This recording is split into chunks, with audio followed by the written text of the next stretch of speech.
Nathan Ivey Show is supported by listeners. Go to www.patreon.com/Nathan Ivey Show and help Nathan keep the show independent.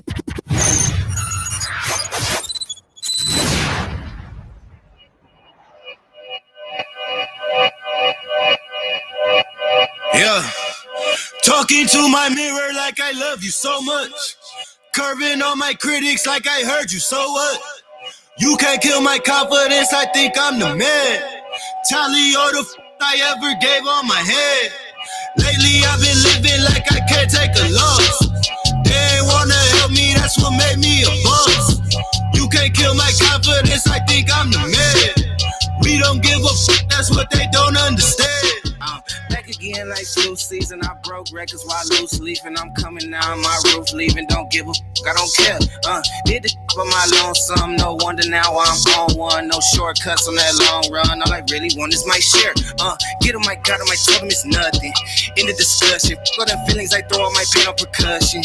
The disgusting, I hear them bragging about that they did and it do not move me, not in the least. They ain't been dropping no seeds in the soil, but swear that you on my spot at the feast. I've been on go mode, showboat, rowboat, wave ride. Cool shorty, too naughty, pool party, wet for the face ride. Annie up, penny down, hand me down, thrift store, old drip. New money, too funny, old shorty talking about, oh.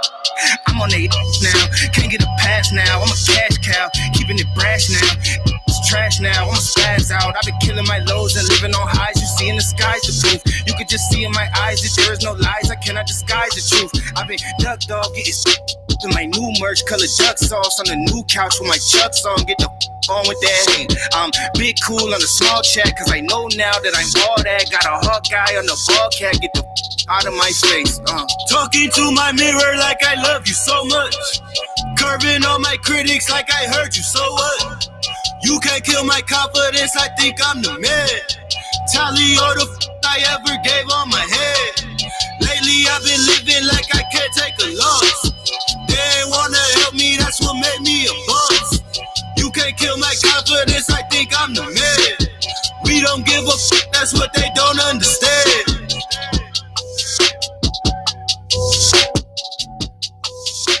All right, good morning, everybody. Welcome back. Nathan Ivey with you. Let me pop this down. Give me a thumbs up in the chat room if you can hear me. And many things to discuss. Last night was, well, damn, a lot has happened in the last 24 hours. What the? Trump, his goons, and what should happen next? Now, if you slept through yesterday and you waking up this morning, then your timeline is being super flooded with all kinds of stuff that went down. Hey, good morning to you. Thank you for being here. Do me a favor and please like and in particular share today's podcast. There we go. Looking good. Good morning to you. 513-873-7134. Now, you may not know this, but I went live last night at about, I don't know, this was in the 5 p.m. hour or near the 5 p.m. hour.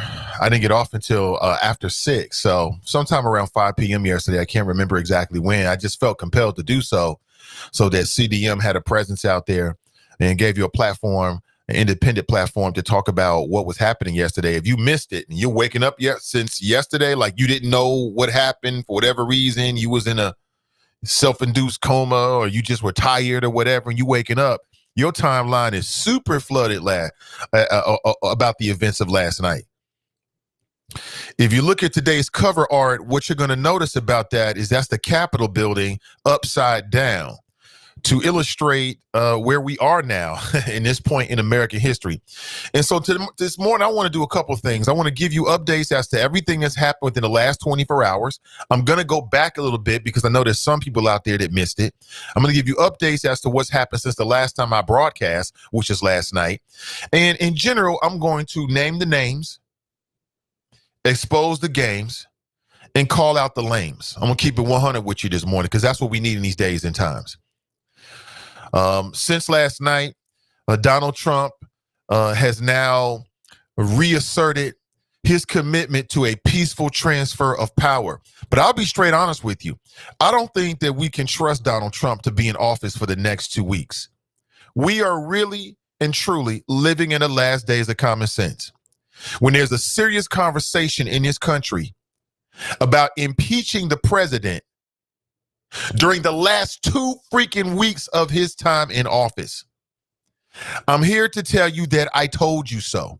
We were all right.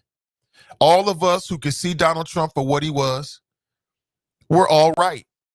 And now you got even local Republicans that are really showing their true colors. I got to call out Steve Shabbat. We got to call out the local Republican Party. We got to call out media. I blame all of these folks. There's been so many enablers for Trump's actions that how could he not think that he can do whatever he wants to do?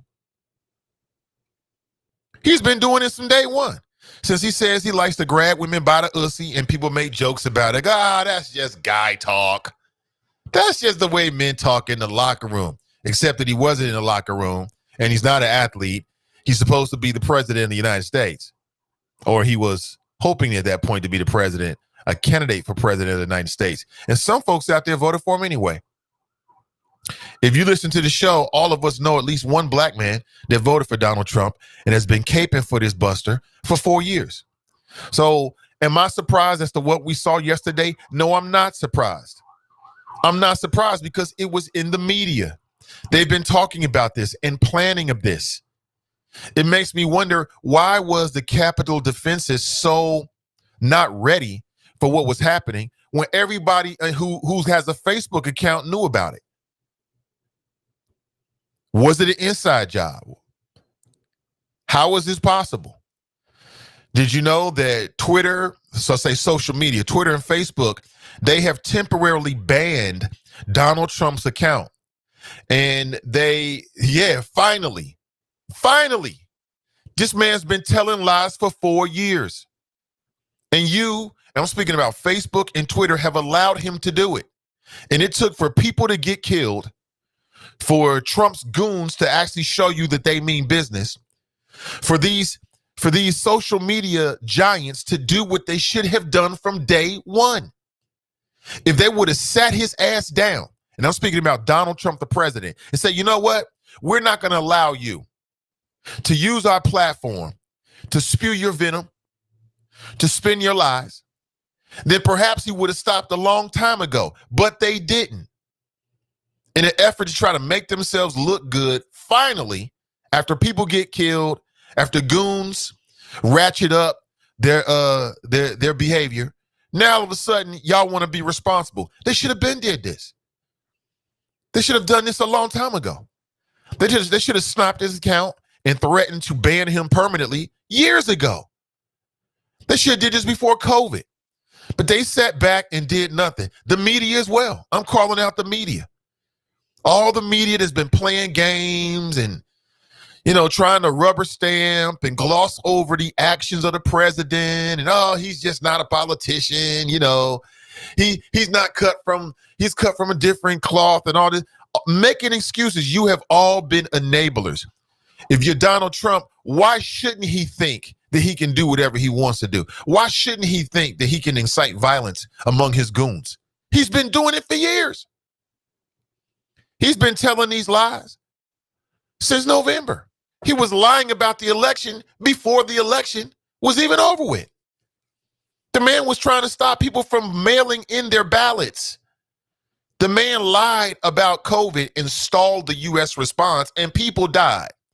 and media in general. I mean, specifically, I'm speaking generally because specifically there was a lot of outlets that wasn't on that, and they had various journalists that was keeping it real. I'm just saying though, Fox News, local Fox affiliates, these fools down the dial running around trying to play semantics and playing games with words instead of calling Trump out and keeping it 100. These local Republicans, Alex Triantafilou has been trembling in his underoos. He has been trembling in his underoos. He's the local Hamilton County Republican Party chair, so I pick on him. He's been trembling. He trembles in his underoos, his Pete Rose underoos, at the thought of defying the supremacy of Donald Trump. They all do. But now these mofos want to run around and scurry into the darkness. And, oh, you know what? Kelly Loeffler said after the Capitol fiasco, if that's how you want to look at it, she said, well, she's not going to challenge the electoral college vote, talking about it would be wrong. Now, it was wrong from the beginning. Y'all was dead wrong with these games from the beginning. But you played these games, speaking to the Republican Party, they played these games because they felt like it was beneficial to them. Because collectively, they were too much of a coward. No backbone between any of them to speak out, and put an end to this. So now I'm reading that Donald Trump put out a statement. I'll read it to you in a second. And he's on some, well, you know, of course I'm going to adhere to a peaceful transfer of power. I'm just saying, though, I don't believe in the election results, but of course we are. That's because the heat is coming in. You got social media about to ban his account. Oh, he don't want that. See, Twitter and Facebook, in particular Twitter, they don't understand just how much leverage they have over the president. They don't understand it. Because the president needs you. The president I see you. I see you, Sister Iris. That's what time it is. Because they dead wrong in this. I'm not going to let you get away with this. I'm not going to let you get away with this. There's going to be at least one media outlet and platform in the city of Cincinnati that's going to keep it 100 about what really went down. This situation that happened yesterday was bigger than just yesterday. This is a culmination of 4 years of lies, 4 years of enabling, 4 years of various elements of the media standing back and not doing their journalistic duty, playing games, playing politics, trying to normalize this behavior. Oh, it's just normal. Well, he's not a politician. Making excuses. Oh, what about the Democrats? Yeah, what about the damn Democrats? What about them? I didn't see the Democrat president incite violence that led to, 4 people I think now have been killed in that fiasco. And what about that fiasco? What about what we saw? I'm going to say this again. If that was black folks, if that was Black Lives Matter activists, they would have been shot before they even got inside. I have no doubts about that. I ain't budging a bit on that. 100%. I mean, and then afterward, you saw these motherfuckers that just stormed, these goons that stormed the Capitol. They stand around taking selfies with law enforcement. They just stand around. What? Meanwhile, in the black community, black people got a fear for their lives with every interaction they have with police. Man, I saw police officers running away from the protesters, running away backwards up the steps, doing everything they could to just, I don't want to do this, buddy. I don't want to do this, buddy. I thought that Jamel Hill, everybody remember Jamel Hill? That's why I supported that sister, because I thought she showed a lot of courage and strength, very intelligent. She tweeted last night, I don't know, sometime between 8 and 10 when I saw it last night. She tweeted that, let's not forget, this all started because a black man was elected president. That one. Yeah, that right there, what she just said. This all started because Barack Obama was elected president and remained president for 8 years. That's where all this frustration, I'm so frustrated. America doesn't feel like America anymore. The hell out of here. I blame you. Don't let these local Republicans scurry away and now act like they were always on the right side. And, oh, now we can see the light. We got to stop this. If they cannot separate themselves from the violence. They are complicit. They're complicit. Like I told you, mofos run around here in Cincinnati talking about corruption when we're seeing corruption on a level that I've never seen in my adult lifetime in the White House right now with Donald Trump. On all levels corrupt. I told you so. I told you. Now, coming up in a little bit, we are scheduled to speak with a member of the local media. Looking forward to this. Kevin Aldrich, who's the opinion editor for the Cincinnati Enquirer, is going to give us a call. He's going to give us a Zoom call. So if you're having difficulties on the audio side, just to the choppers, just jump over if you can.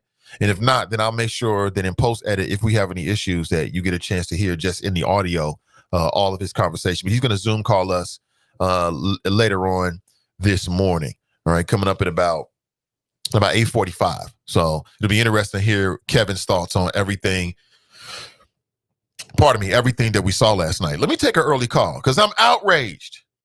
I'm outraged at everything and almost everybody because now people want to separate themselves. I'm outraged at Brad Winstrup. I'm outraged at all the Republicans and right-leading media because they have been kowtowing, bending the knee, mollifying, pacifying, whatever the word is, for 4 years. Every lie this man told, they either said, yeah, I can kind of see his points, or it's like, well, I disagree, but he's entitled to his opinion.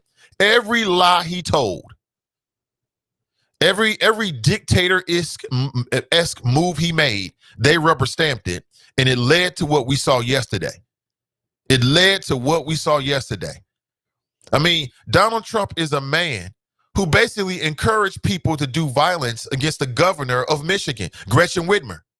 And even after the plot was found by his FBI agency, right? The plot was to kidnap this woman, to torture this woman, and potentially to kill this woman, to execute this woman, an elected official. He goes, even after all of that, he goes back to a campaign rally in Michigan and doubles down on his rhetoric against this woman. It was dangerous then. It was always dangerous. It was always a problem. And they didn't say anything about it until their ass was in a sling. Until they brought the fight to them. Until they felt like, oh my God, this is too much. All of a sudden now people can understand that water is wet. I say Donald Trump should be removed ASAP by all legal available means. I don't care if they have to impeach him. I don't care if they have to invoke the 25th Amendment. Maybe there's some little known amendment or mechanism. Whatever they need to do, they need to remove him. Donald Trump, and again, another example that we're living in the last days of common sense, my friends. Donald Trump cannot be trusted for 2 weeks.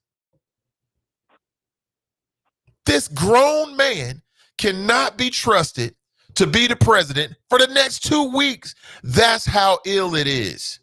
But it was always that serious. This is why I didn't vote for this fool. I told you. All those folks was like, oh, there's no difference between Donald Trump and Hillary Clinton. Where you at now? I told you there was a difference. Oh, there's no difference. It's two sides of the same coin. What? What TV? Where you been? I'm not surprised by any of it. Nobody should be surprised because it was all over Facebook. It was on these white supremacist message boards. It was everywhere. We about to hit the Capitol. What you think was going to happen? Thirdly, let's stop acting like we haven't seen this before. The whole white angry mob thing. Well, that's kind of how this country just was founded. You know what I'm saying? These are the great-grandsons or the great-great-great-grandsons of the people that stole this land. And they did it with the same hubris, arrogance, and evil, violent intent that we saw yesterday. Might makes right. I'm just going to take it. I'm just going to take what we want because we got gunpowder. And then we're going to mix Christianity into it somehow and make some little BS Democrat democracy jumbo. Oh, yeah, hey, we got a nice new country. Get out of here. What we saw yesterday, we have seen before. Maybe not in our lifetimes, but check out the history books. Angry white people. We've seen it before. You ever heard of Tulsa, Black Wall Street? How you think that went down? It was the grandsons of the people that we saw yesterday. It was that same evil, angry, white aggression, right? When black folks get together and hit the streets because one of our own was shot down by a civil servant and there's no evidence to suggest they had to be killed, everybody want to call you Antifa. And now Black Lives Matter is radical. But when white people get in their feelings and go into black neighborhoods, as they have looked in the history books, there's multiple black Wall Streets that were all destroyed by the grandsons or the great grandfathers of the folks that we saw yesterday. It's that same mentality. It ain't nothing new. I ain't surprised. We've seen it before. We've seen it before. You go through the history books when black folks was living good, separate, and doing our own things and start thriving. That same attitude we saw yesterday starts bubbling up. Oh my God, they coming up. We got to do something about it. Any little thing can spark it. Black bodies in the dust. How you think they stole this country from the Native American? It was that same attitude we saw on display. We got might, we got numbers, we just gonna take it. Mofos was running around sitting in Nancy Pelosi, who's the Speaker of the House, sitting in her chair with their feet up.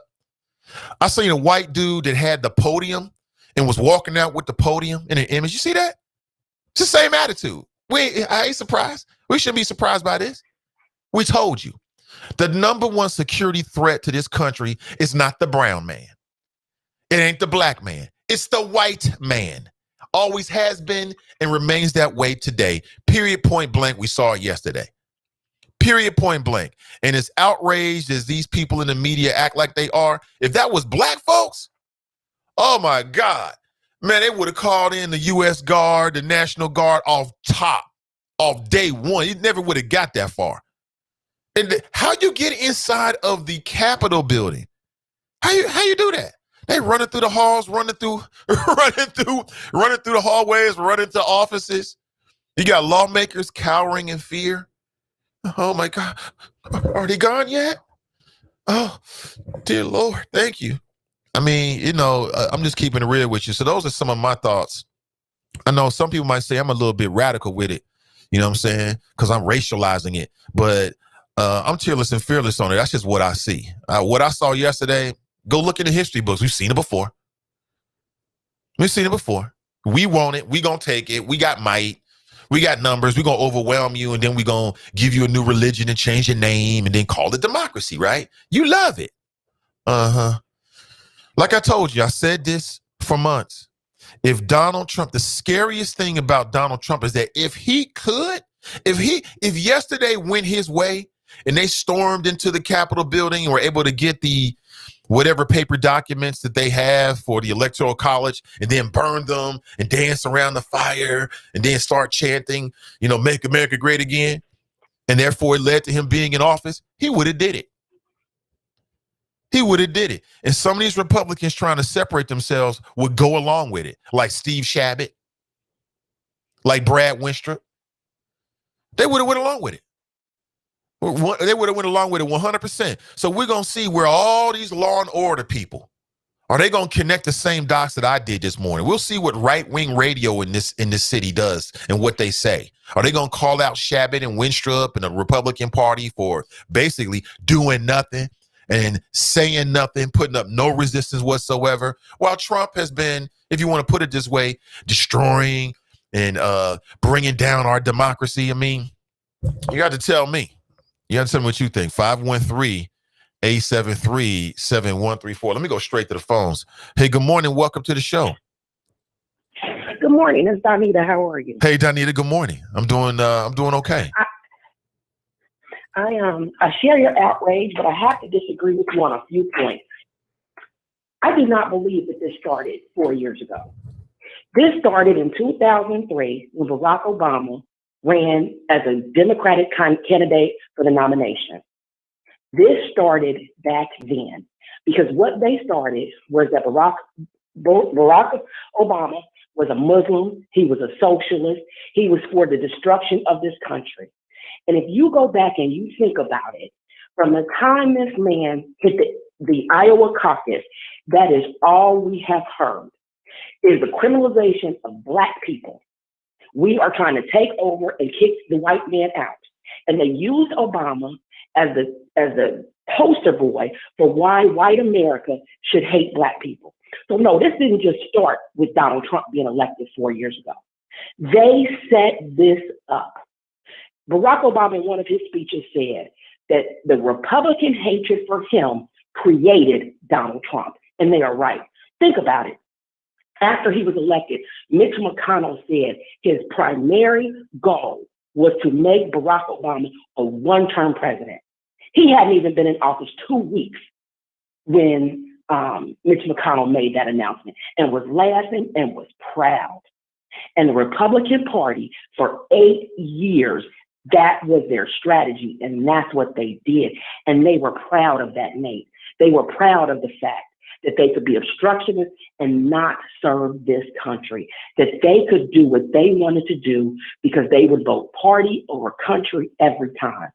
So I say, no, this didn't start with Donald Trump 4 years ago.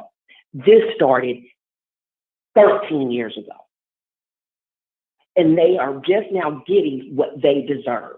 Mitch McConnell and the Republican Party, they built the fire. Donald Trump, even with the birther movement, he kept throwing gas on it.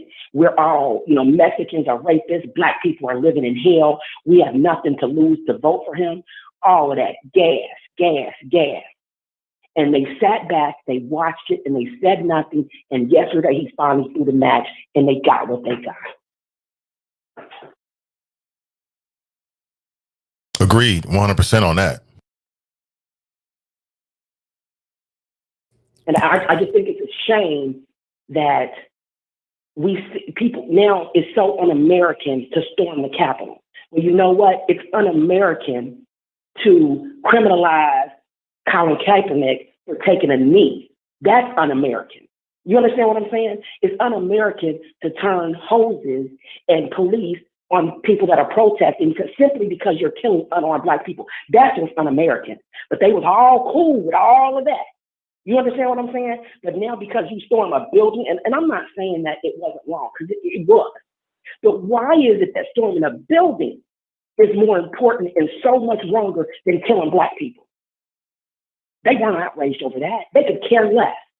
But because they storm a building and sit at Nancy Pelosi's desk, now we're supposed to say, oh, you're un-American. You're un-American this whole time. Because if you're American, you love this country and you want to see this country succeed. That's everybody, not just white people. And that's what they've done. So I am outraged. But like I said, I disagree that it started with Trump. It started 13 years ago. Well, I don't disagree with anything you just said. I'm with you 100%. Anything else? That's it. Now I got to get back to work and calm down because I'm mad. All right. Appreciate you. Yeah, I can't disagree with nothing Danita said. I think she on point 100%. As I said, I read a tweet from Jamel Hill last night. She said, let's not forget this started when America elected a black man. 100% right. 100% right. That's where all this started. And she's so right. I mean, Trump's been lying, vilifying brown bodies, black bodies, vilified Colin Kaepernick. Look at what he did with the COVID response. And these Republicans sat back and said nothing and did nothing. They put up little to no opposition collectively. Now, yeah, there was some examples here or there where Mitt Romney or somebody or a Kasich would be like, nah, he on some BS. But collectively, they all got on board and said, okay, you in charge. We're gonna go wherever you drive us. And he drove you straight into what happened yesterday. Who do I blame? Well, individually, I blame Donald Trump. Collectively, I blame all of Donald Trump's supporters and enablers. That's who it is. And there needs to be a full investigation into how they even got into the Capitol building. Why wasn't security what it needed to be yesterday? Why at some points it seemed like they were so friendly? They were being so nice to the protesters, activists / terrorists, quite honestly. We saw vanilla ISIS in full display. Lupe Fiasco tried to tell you 15 years ago, American terrorist. The whole build the wall folks scaled the wall to the Capitol building yesterday. The memes, I'm here for all the memes. I'm here for all the memes. I'm loving the memes. The build that wall crowd. They scaled the wall at the Capitol building. Did you see it? These mofos was on some straight, parkour Spider-Man type stuff. Talking about build a wall.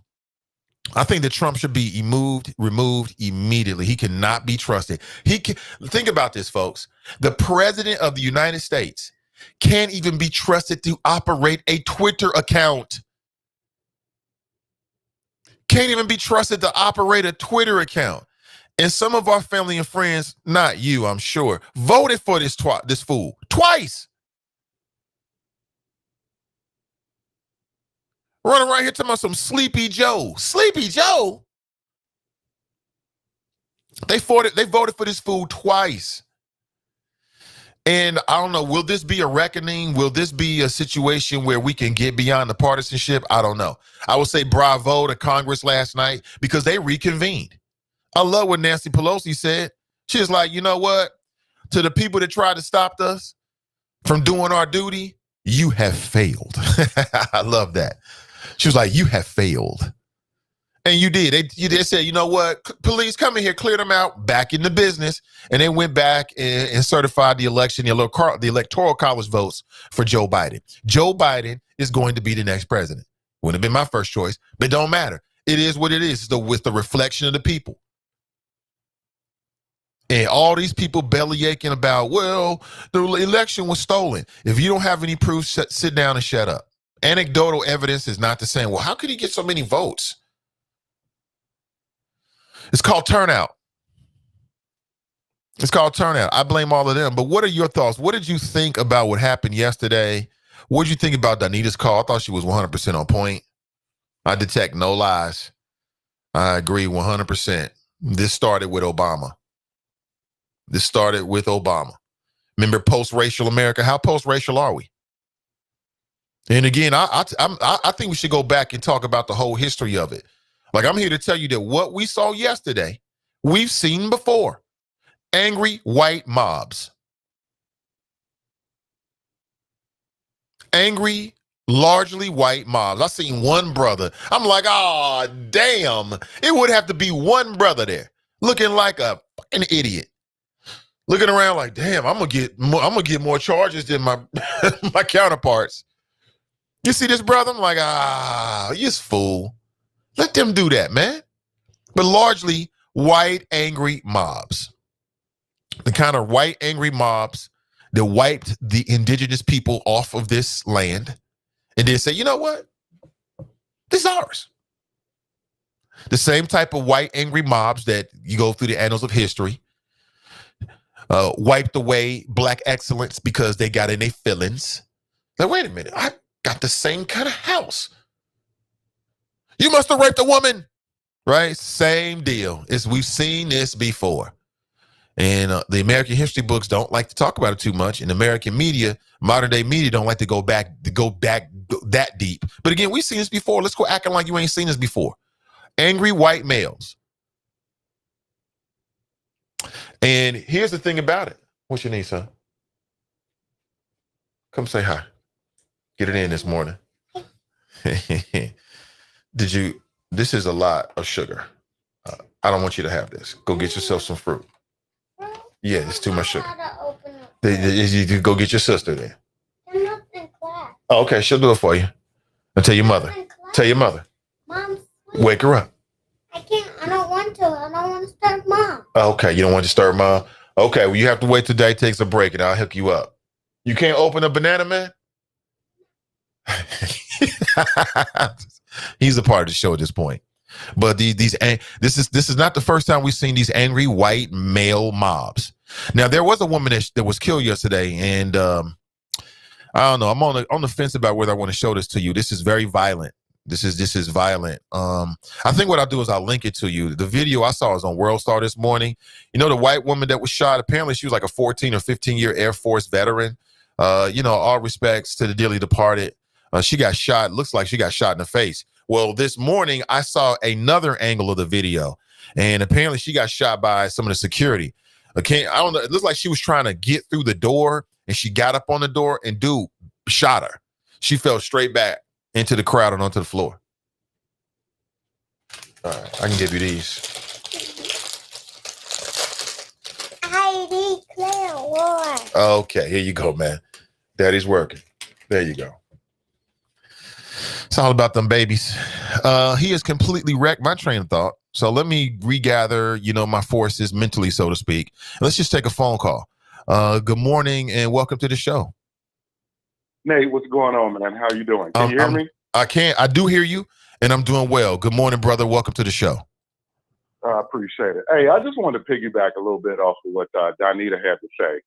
And, Nate, I sent you out a text, man. I've been talking about this for about a month now, maybe a little bit longer, that the MAGA guys were going to show up. Remember, I talked about the MAGA moat around the White House. Well, they put one around the Capitol yesterday. And, I've always felt that this is something that culminates back to Barack Obama's years. And, I listen down to Dow, Nate, and, and I argue with those fools all the time. And, Nate, they honestly believe the crazy stuff that we think that are just, you can't imagine people actually believing the stuff, but they wholeheartedly believe it. But let me ask you a question, Nate. Why do you think that Barack Obama chose Joe Biden as his vice president back in 2008? I think he chose him because he gave him a good shot of winning. No, but what demographic was Joe Biden bringing to the table? Oh, obviously the white male, white suburban vote.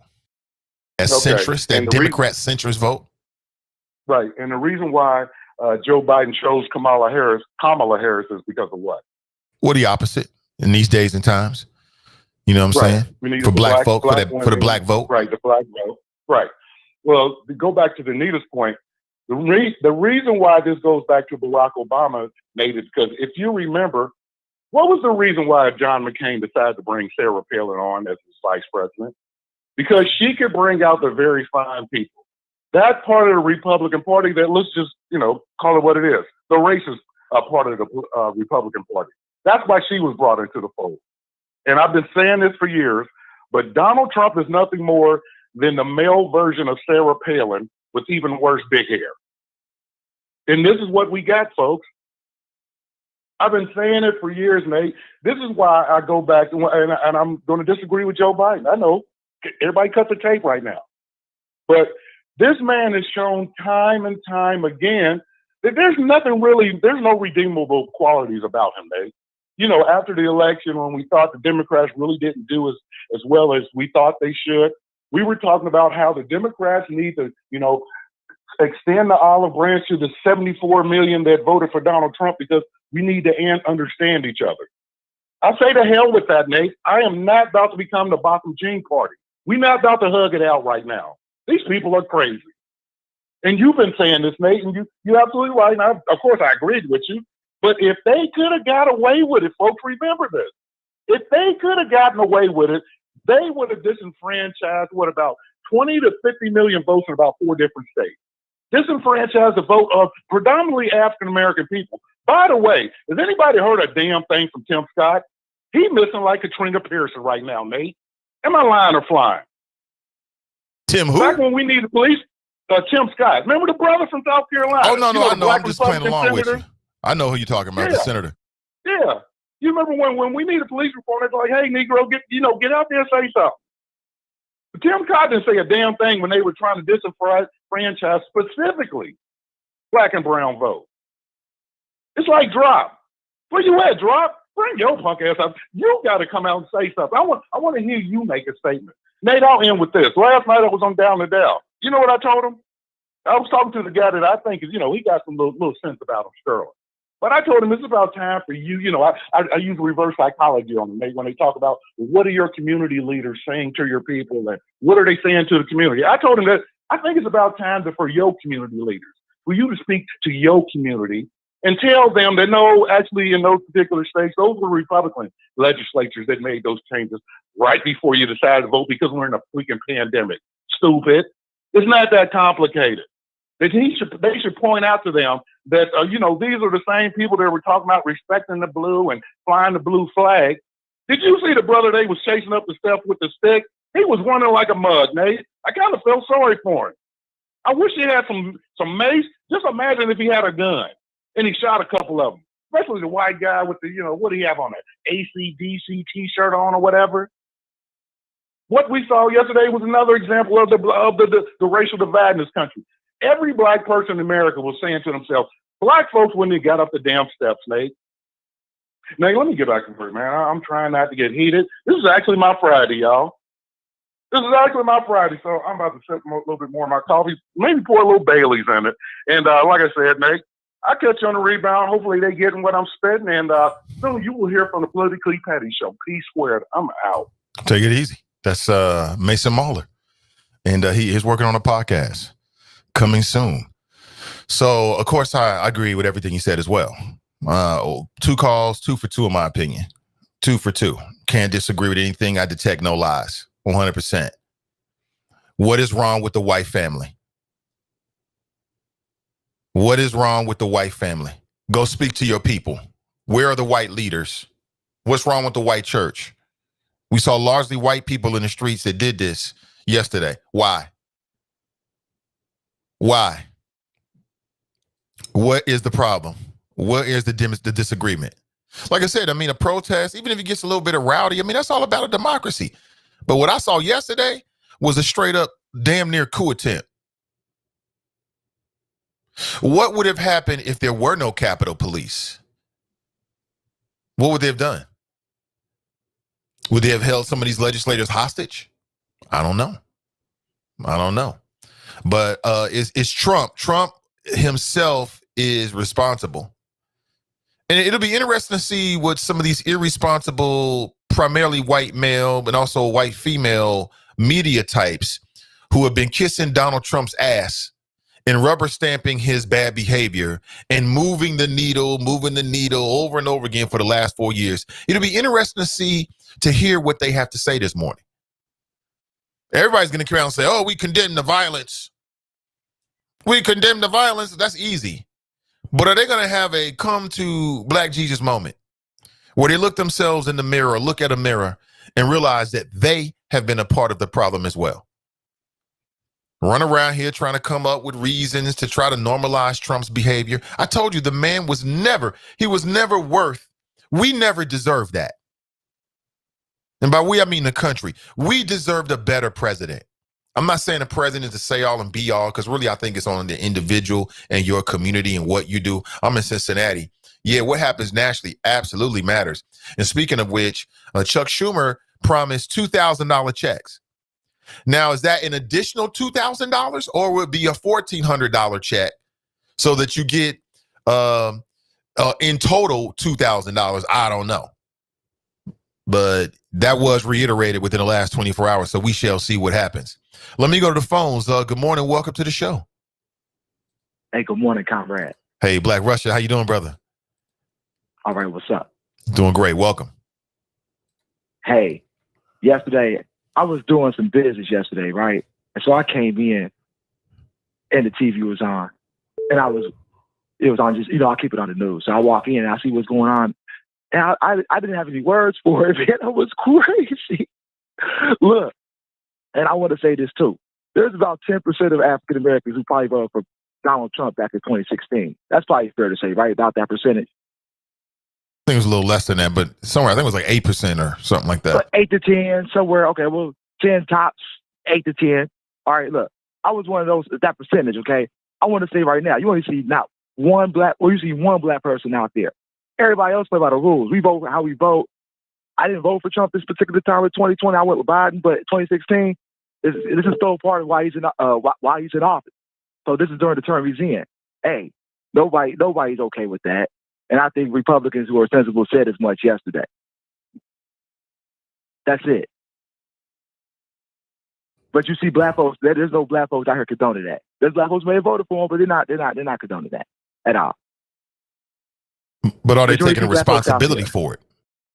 No, there's no responsibility to take. Then that's why I called you. So I want to tell you too. You're not going to pin that on people who did that, who voted for Trump. Yes, everybody didn't condone that. No, you're not. I'm not going to let you do it. That's why I called you. You're not going to do that. Oh yeah, I am. But go ahead. What's your argument against it? Look, you ain't see no black people out there, bro, at all. None. So I'm just saying, don't put no black people in this at all. Nobody. Anybody that voted for Trump back in 2016 and then for the last 4 years have been running around trying to normalize his behavior, that's who I blame. I blame you. Define normalizing behavior. What does that mean? What does normal behavior look like? I said Joe normalizing Biden, his behavior. who voted 30 years against black interests? That's normal behavior. But Donald Trump was able to do whatever he wanted to do because he was in there. Cool. But what happened last night with all the white folks in the street, they ain't got nothing to do with people who necessarily voted and who play by the rules. You're not going to pin that on people like that. You know what? The more I think about it, in the streets. Oh yeah, I'm definitely going to pin in the streets, bro. I'm definitely going to pin it on you. I'm going to do it again right now. Nah, you blame the folks in the streets. Nah. And I blame you too, Black Russia. Not. If you voted for Trump in 2016, I blame you, and I tell you why. Because previous to voting on him, we already knew he was a racist. Hillary Clinton was a racist, bro. Previous to 2016, we already knew he was a racist. We already knew he was a racist. You already knew that if you go back to the 80s and the 90s that he had a history of discrimination when it came to some of his properties and denying black and brown people access to be tenants. We already knew that. It was a class action lawsuit that him and his father settled. So we already knew that. And we already knew that he was the grand wizard for the birther movement. So any black man or woman, any black man or woman that would vote for this guy after he was the grand wizard of the birther movement, I ain't got no respect for you. Considering the alternatives, hey, no problem. I still don't regret my vote. Even after yesterday, I still don't regret voting for Trump. Say what you want to say. But I don't condone them white folks running through the streets, though. But them white folks, hey, running through the streets, hey, they deserve whatever they got coming. You know what I'm saying? You're right about that, but you are complicit. Don't try to shake it off. You know, hey, I walked into chaos. Hey, but you ain't going to blame that on me. Yeah, you to blame for it. Who voted for Trump. You to blame for it. You just don't want to take responsibility for it. That's on you. No, I'm not at all. You voted for this man after he led the birther movement. It was it. Saying, bro. I mean, facts is facts. Hey, bro. Y'all run me against Hillary Clinton. I would do the same thing again. And you would be wrong again. Super predators. Y'all were cool. Like, we're gonna vote for the chick who called black men super predators. You know what I'm saying? Joe Biden got lucky he got Kamala Harris. Otherwise, black folks would have stayed home on his ass.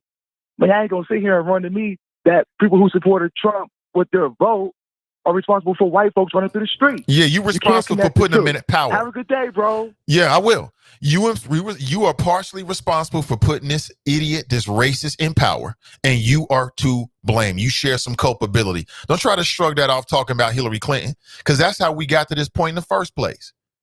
Period. It was a clear-cut choice. I don't give a damn what Hillary Clinton said. I told you, this is not the same. These two candidates were never the same. So you ain't gonna use that. You ain't gonna use Hillary Clinton to shrug off your culpability. You're culpable. And then some of you black Trump supporters spent the last, 2-3 years running around trying to normalize his behavior. Oh, well, he's not a politician. And it all led to this. It all led to this. No accountability for this dude whatsoever. Why wouldn't Donald Trump think it's okay to incite violence? Because everything else he did, everybody went with it. And by everybody, I mean some of you black Republicans and some of you Republicans, y'all went with it. So why would he think he's got a problem now? Why? So now you don't get no pass. You voted for a man that was the grand wizard of the birther movement. And to me, that don't compare to Hillary Clinton saying ish about super predators. Both of them was wrong, and one of them is way more wrong. I'm telling you. Way more wrong. You voted for a man who basically, he did the same thing with the Central Park Five.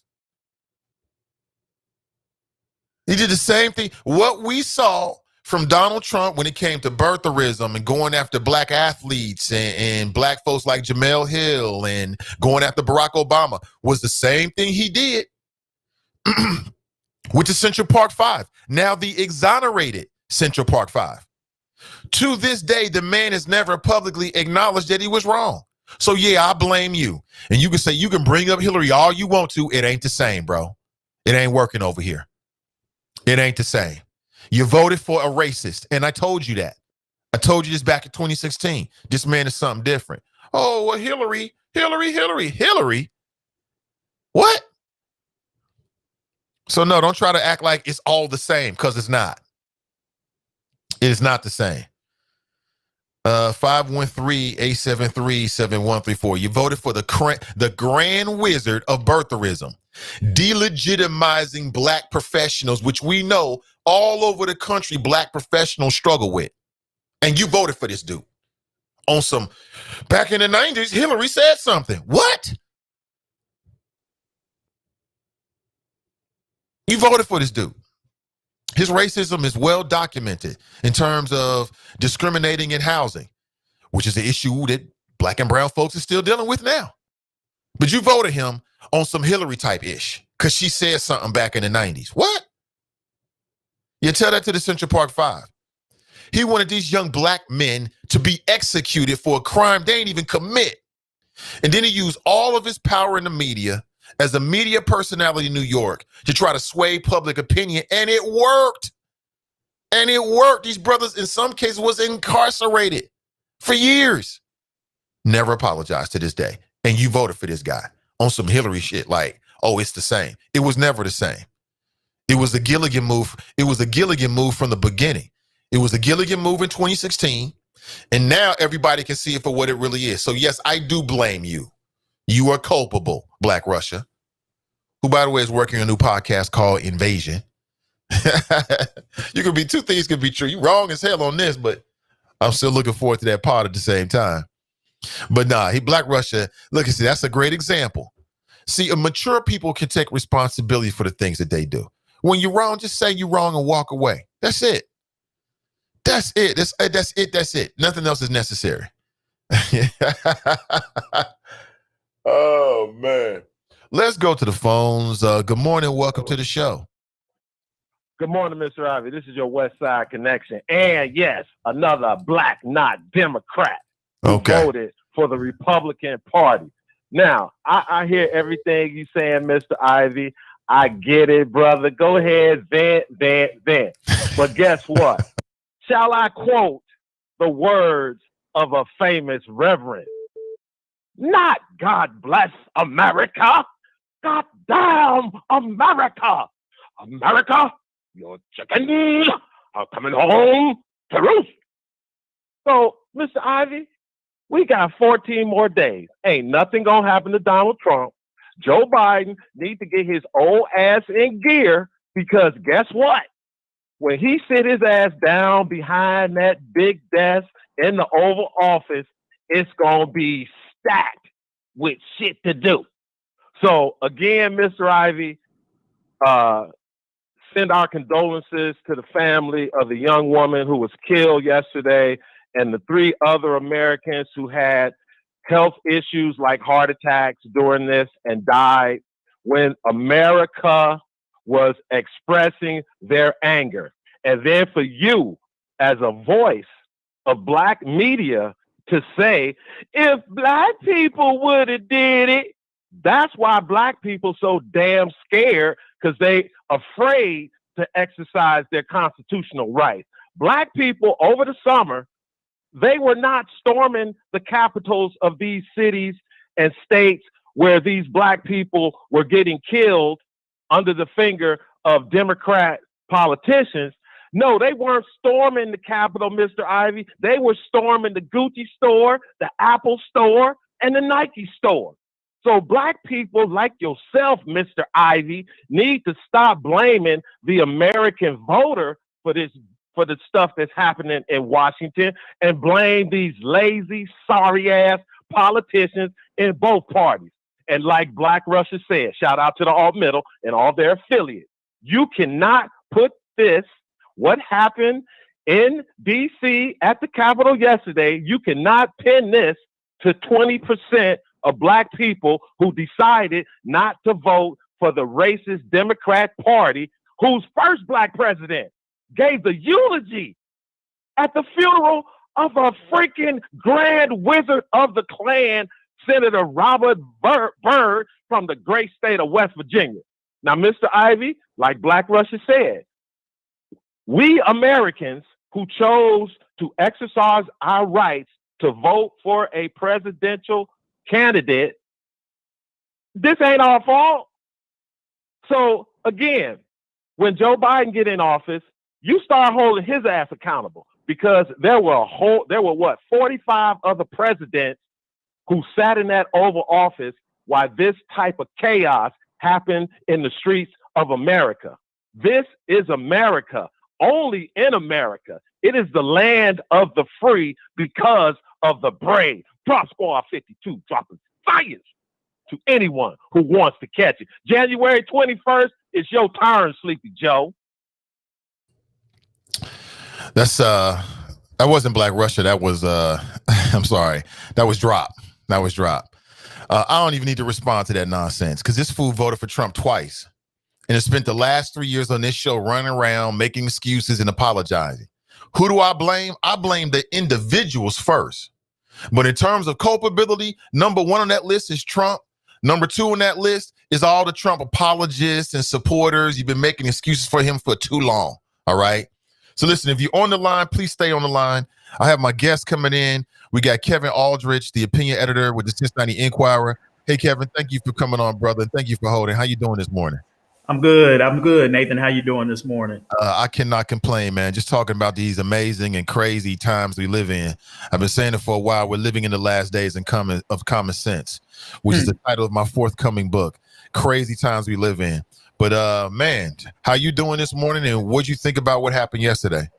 I thought yesterday was, like everybody else, was just crazy. It was a microcosm. I think what we saw yesterday, just a lot of different things that are wrong with our country right now. I think, I've heard a lot of your callers and people talk about sort of white privilege being on display in terms of how the police responded to the protesters yesterday. And there's no question. I mean, there's no question that the response is different. I think anybody with eyes can look at and see, how the authorities responded to the protesters storming the Capitol yesterday, and how they've responded, to Black Lives Matter protests, whether you're talking about in Cincinnati or Portland or the nation's capital or any place else. And this is not the first time we've seen it. I mean, we saw it with Dylan Roof, the young man who went into, and shot up the Black AME church in the South. How the police officers didn't even have their guns drawn. They holstered their weapons when they went to pull him out of his car. This is a man who had just killed 9 people, and they're holstering their weapons. Taking him to Burger King before they take him to jail. I mean, we saw with the young man a few months ago who shot and killed some people at a protest, and he's walking down the middle of the street with an automatic weapon, and the police are passing by him just like nothing is wrong. So I think anybody paying attention can't take a look at these events and say that there's not a disparity or a double standard in the way in which Black and brown people are treated when they exercise their right to protest and freedom of speech. And what we saw yesterday at this rally. Now, I'm not going to say violence on any level is unacceptable, whether you're talking about Black Lives Matter, or whether you're talking about what we saw at the Capitol yesterday. But that's not the question. The question is why does there seem to be a different response there? The other thing that really just kind of bothered me a lot about this situation is you've got the president of the United States out there, whipping these people up into a frenzy, continuing to tell lies. Again, he just continues to destroy and erode every norm that we have in this country. And he does it for, his own gratification, for his own enjoyment. I couldn't help but think yesterday that after Trump whipped these people up, and even, lied to him and like, hey, I'll march down to the Capitol with you. I mean, he took his butt right back into the White House and sat down. And I couldn't help but think that he's probably sitting back watching the TV coverage, just pleased as, all get out, just watching his handiwork, kind of take place. And there's a kind of sickness in that I think that, we should all be concerned about, whether you supported Trump or whether you didn't support him. Nobody with any kind of morality or conscience can sit back and say that that's acceptable. And, I was sickened yesterday. It was weird. I had this weird range of emotions yesterday because when Mitch McConnell got on the floor of the Senate yesterday and he gave his speech, I thought he was spot on. I thought he gave a really good speech yesterday. And at the same time, while I can give him props for the speech that he gave, there was a part of me that was just sickened, saying, where has this been all along? Every Republican who got up yesterday and condemned President Trump and the violence and all of this stuff, it just, every word that they spoke just sickened me even more, because these are things that could have and should have been said louder and longer ago. And instead, they enabled him, fearful of his base, fearful that he was going to tweet about them, fearful that they were going to get primaried by somebody that Trump might put up. They stayed silent. They enabled him, and therefore they're complicit in this.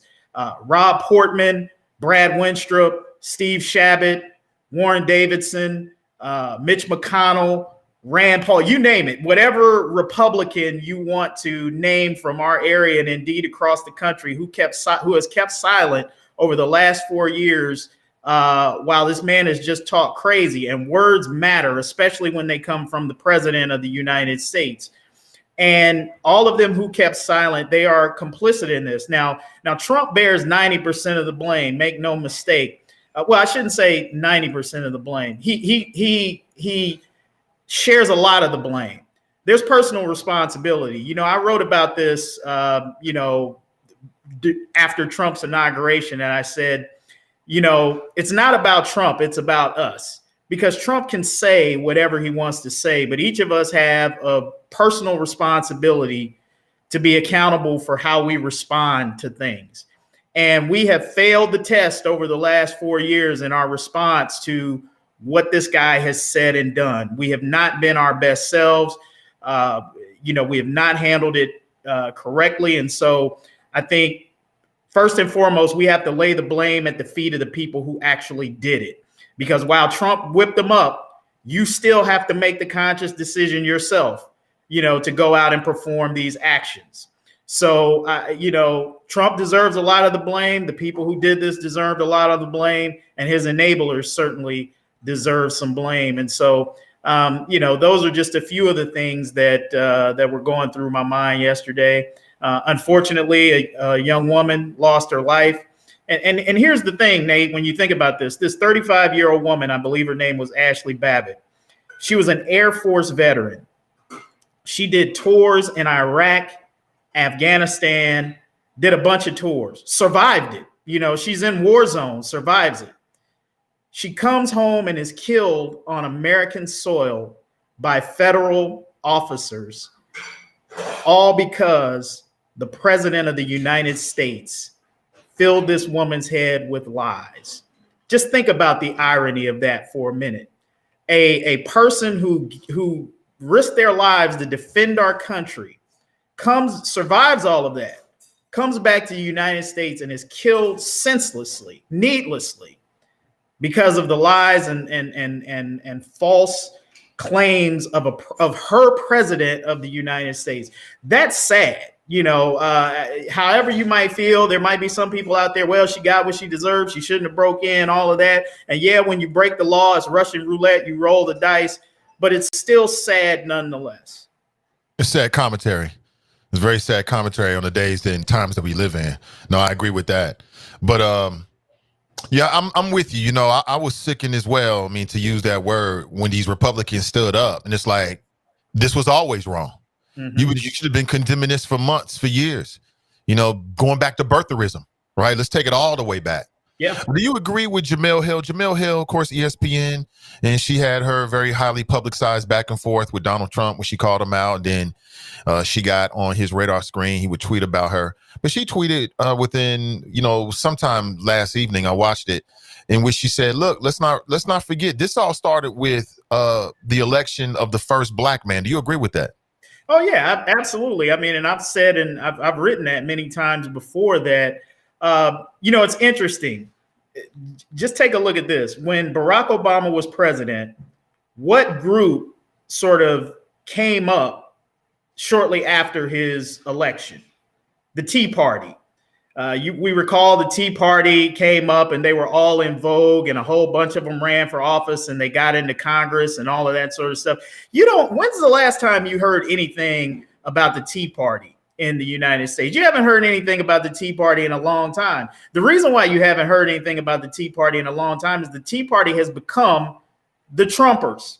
The Tea Party, that's essentially the beginning of sort of this Trump movement that you have here in the United States. The Tea Party has morphed into what is now considered today Trumpism, and the same kind of extreme rhetoric, the racist things that they were doing in some of their rallies. They're buying into the birtherism narrative, which Trump used to ride all the way to his political aspirations.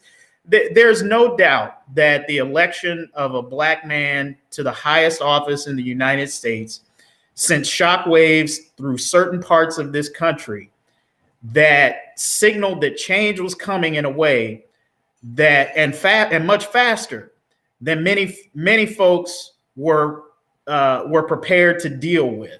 And I think we've been dealing with the ramifications of that ever since. And Trump used the racism or the birtherism. It's one of the reasons why I said all along that, as a black man, I could never support Donald Trump just on that alone. Forget policy or anything like that. Just as a black man, my pride would not allow me to support a man who used racism and a lie about the birth of the first black president to elevate himself.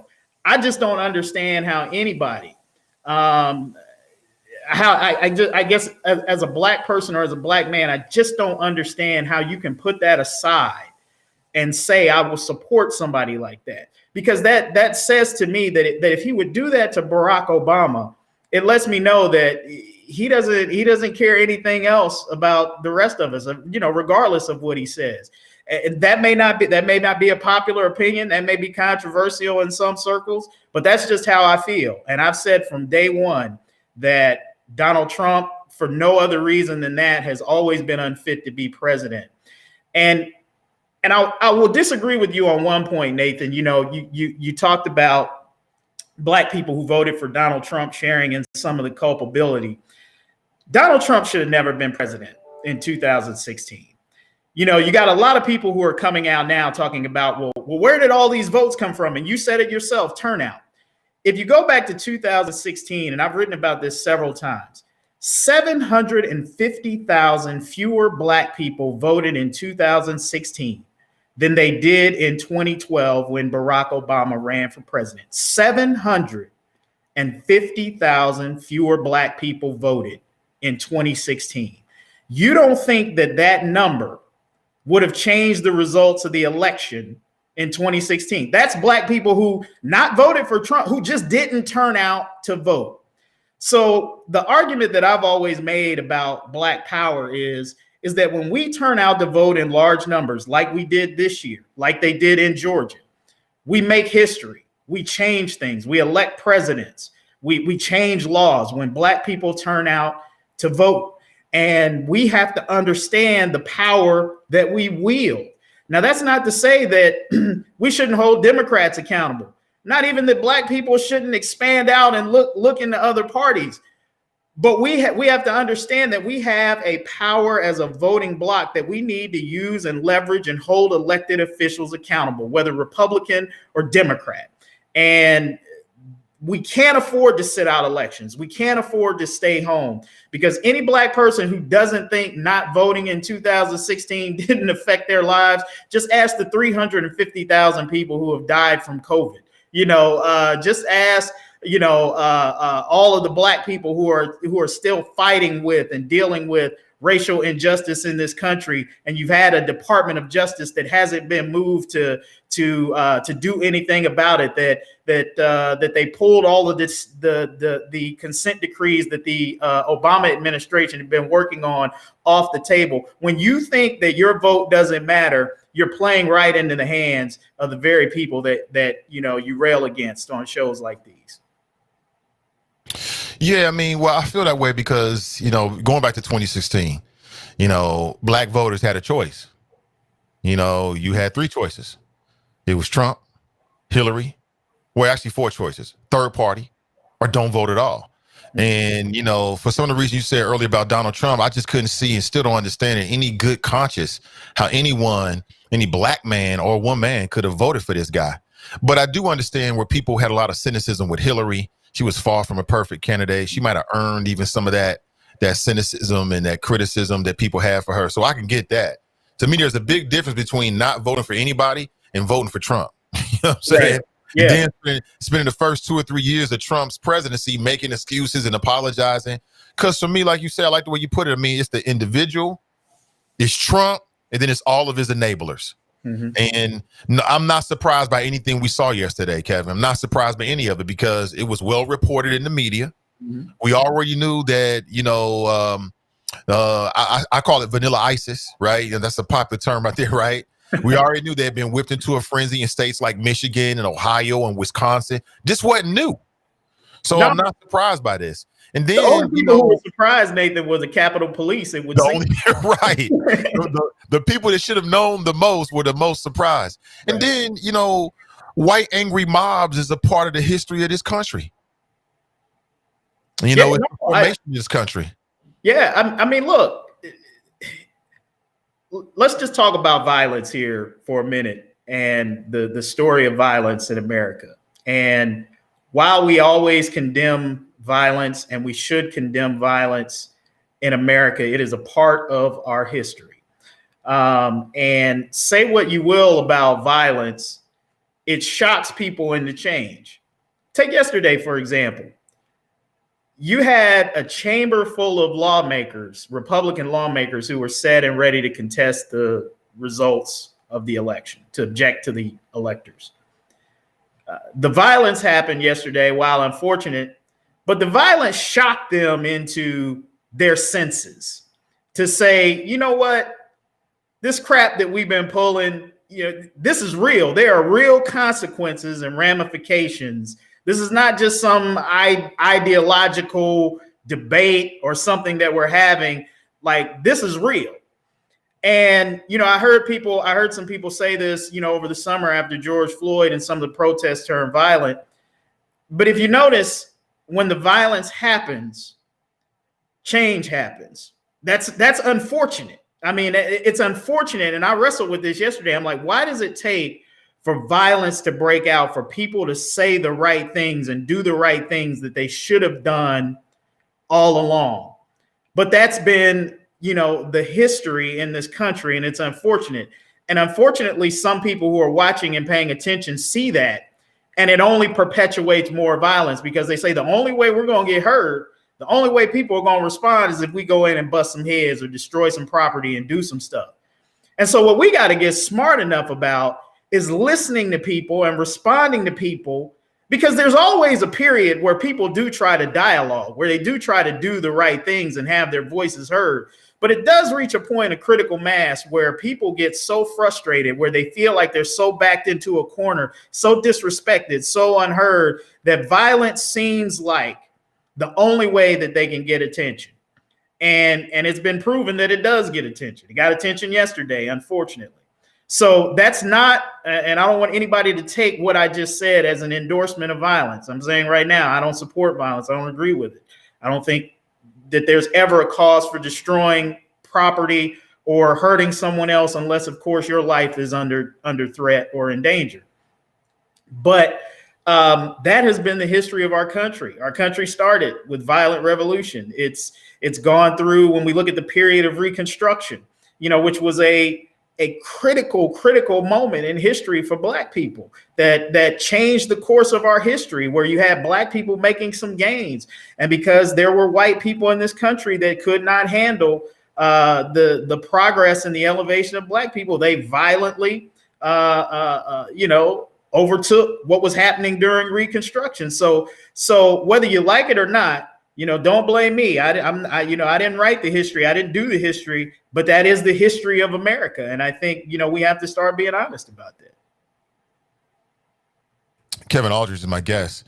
I got a text message here. Someone wants to know, ask Kevin, how was it in the newsroom after watching the criminals attack the media? So because of COVID, we're not in the newsroom right now. So we're all working from home. So it is, difficult to sort of say what it was like. But, I'm in conversation with a lot of my colleagues, at the Inquirer. And look, I mean, I think we always feel as the media, we're there to do a job. We're there to report, to try to be fair and balanced, and to bring forth stories accurately. People are always going to see us how they want to see us based through the lens of how they feel we're reporting and providing facts, whether we're doing that fairly or accurately. Trump has done a number on the media over the last 4 years. There's no doubt about it. He's villainized the media. I've said, for many years, there are a lot of things that we have done, to ourselves in the media that we didn't do ourselves any favors. And I think that, Trump has used some of that along with some of his lies and propaganda to discredit us for his own purposes. Because to discredit the media means that, you don't have to believe any of the things that we say and report about him that are facts. So if you can discredit us then and call us fake news, then it gives him coverage. And that's really all it was. Really all he had been doing for the last 4 years was trying to cover his own butt by discrediting the media. But, I think many of us understand that when we go into these situations, I went to the Trump rally in Cincinnati. I think it was maybe about a year or two ago. And I'd be lying to you if I didn't say I wasn't concerned, about my safety, not just as a member of the media, but as, as an African-American, particularly as an African-American member of the media going in there. I've been no friend to Donald Trump in my commentaries. And so you don't know what to expect going into those things. Now, fortunately, I had a positive experience there in Cincinnati. The media was actually treated very, cordially by, what you might have thought the standards of a Trump rally would be. But I think we all know when we go into situations like this, there's risk.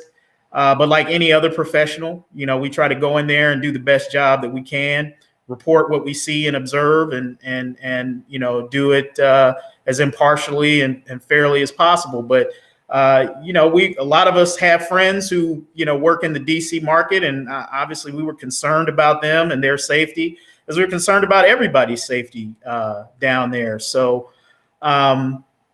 So yeah, I mean, that's the best answer I can give, given that we, collectively weren't in the newsroom. In terms of culpability, you spoke about the media. Do you think the media is culpable at all in the culmination of the collection of things that have led up to what we saw yesterday? So, while I'm a member of the media, I love the media. I'm also a critic of the media and sort of what we do. I was a critic very early on that I felt like a lot of media gave Donald Trump a ton of unmerited, unwarranted coverage initially when he was running for office.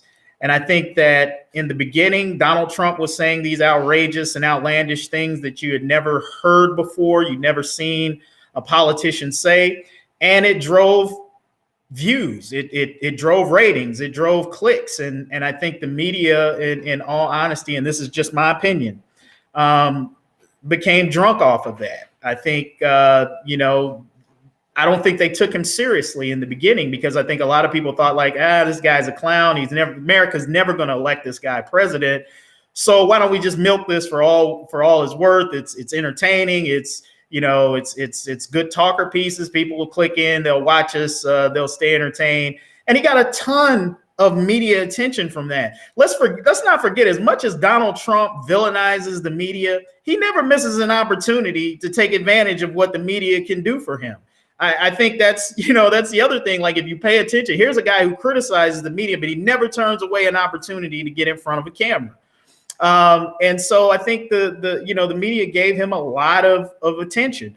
And then when it became apparent that this guy was going to win the Republican nomination and might have a chance, I think some, and I won't say all media, because there were some in the media who were on it from the beginning, but I think by and large, as an industry, they dialed in too late. And then when they began to try to seriously vet Donald Trump and put some of this stuff out there, then it looked like haterade. It looked like now, because he had a chance, it looked like the media was coming at him and attacking him because they were vetting him, doing what they should have been doing more intensely and hard all along.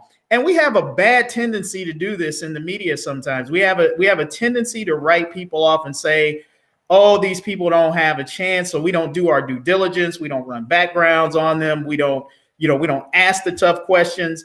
And then when it becomes apparent that maybe these people have a chance to win, then we kind of want to dial in and start to do, what we should have been doing all along. So I think there's some of that that we have, to hold ourselves accountable for. I've said, even in the wake of after January 20th, the media has to get rid of its intoxication with Donald Trump. They have to quit pumping air into giving this man life. You have to do it now because he's the president, and the things that he does, you just can't ignore what he's doing as president of the United States. But after January 20th, he's no longer the president of the United States. And I think the biggest mistake the media can make is continue to give this guy air by reporting on everything he says, everything he tweets, because he's not going to go away. But he's no longer going to hold the position in public life that merits the kind of media attention that he's gotten as president. And I think the greatest mistake that we can make is to continue to give him the same kind of attention that he's gotten over the past 4 years after January 20th, because he certainly won't deserve it. Mm-hmm. And if we continue to do that, we're only going to keep this madness alive, I think. There's some talk that people are saying, I mean, this is amazing to even put it this way, but 2 more weeks, right, until Donald Trump is constitutionally no longer the president. And there's people talking about drafting articles of impeachment, invoking the 25th Amendment. What's your opinion in terms of the conversation on what happens next? We got 2 weeks left. Can he be trusted to remain in office? No. I mean, I think we already know he can't be trusted. But I always say people who say those things, invoking the 25th Amendment, articles of impeachment, I just don't think that's practical. I mean, you can draw it up, you can do it, but you're not going to get any significant kind of movement done in 2 weeks before he gets out of office. I just don't think. I mean, look at how long the impeachment took, over the Mueller investigation and all of that kind of stuff. So you're not going to get him out, in the next 2 weeks, short of, his cabinet coming together and, asking him to resign in Nixon-like fashion, which I don't have much optimism that that's going to happen. And what I've been saying to people is what we're simply going to have to do is hold our breath and pray that he just doesn't discover suddenly how to use the nuclear codes. I mean, that's pretty much where we are at this point, over the next 2 weeks, is just holding our breath, hoping for the worst. The fact that he, I guess, overnight released a statement saying that finally acknowledging his loss and that there would be a peaceful transfer of power, maybe that gives us some sense of solace and hope that the next 2 weeks won't be as tumultuous as we think they are. But Donald Trump is a roller coaster ride, man. He's here. He's up 1 minute, down the next. And so you can't take what he says from 1 minute to the next and think you're safe. And anytime that you do, you're only setting yourself up. So while I'm hopeful, I'm still skeptical. You're right. I think there's like a new spirit, right, ever since the violence yesterday. But I'm skeptical, Kevin. I'm super skeptical, man. I feel like this is going to last maybe about a week or two, and then we'll be right back at the partisan bickering, and you'll have people playing into the lies again, and, right back to the old tricks. I mean, what's your take on it? How long do you think this new spirit of cooperation, and we can all agree that water is wet and that the earth is not flat, right? How long do you think this is going to last?